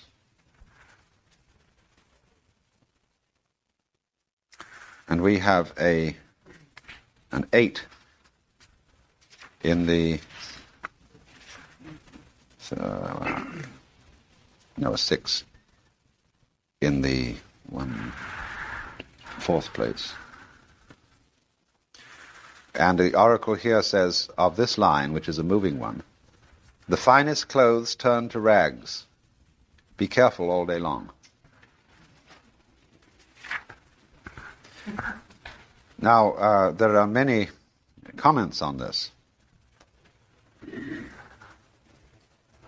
But we should look first at the hexagram it turns into, which is number, what did I say, 43, I think I said. Yeah. 47. Turns into 47.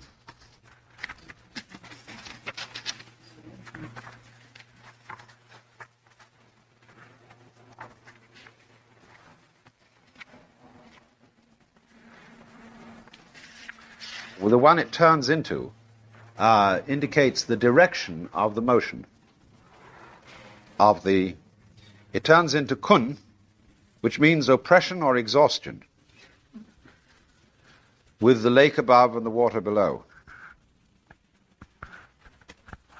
The judgment is oppression, success, perseverance.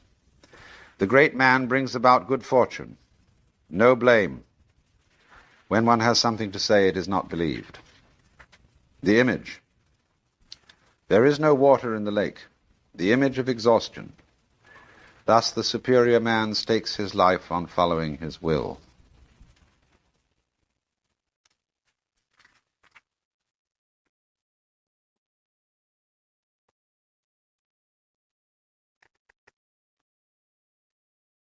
There is a comment on this one. It says, the lake is above, water below.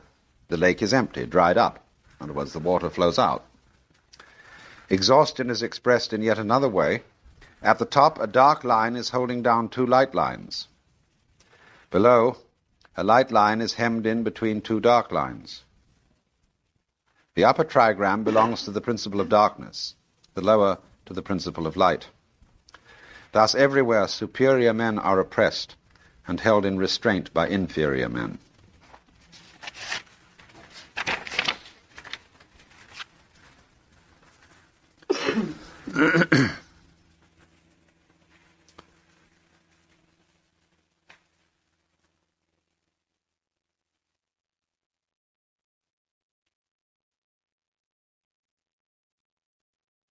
Now, the commentary on the judgment of the original hexagram reads, the transition from the old to the new time is already accomplished.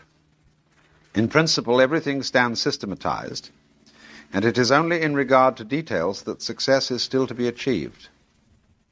In respect to this, however, we must be careful to maintain the right attitude. Everything proceeds as if of its own accord, and this can all too easily tempt us to relax and let things take their own course without troubling over details. Such indifference is the root of all evil. Symptoms of decay are bound to be the result. Here we have the rule indicating the usual course of history, but this rule is not an inescapable law. He who understands it is in position to avoid its effects by dint of unremitting perseverance and caution. And then the image, which is water over fire. When water in a kettle hangs over fire, the two elements stand in relation and thus generate energy. But the resulting tension demands caution. If the water boils over, the fire is extinguished and its energy is lost. If the heat is too great, the water evaporates into the air. These elements here brought into relation and thus generating energy are by nature hostile to each other. Only the most extreme caution can prevent damage. In life, there are junctures when all forces are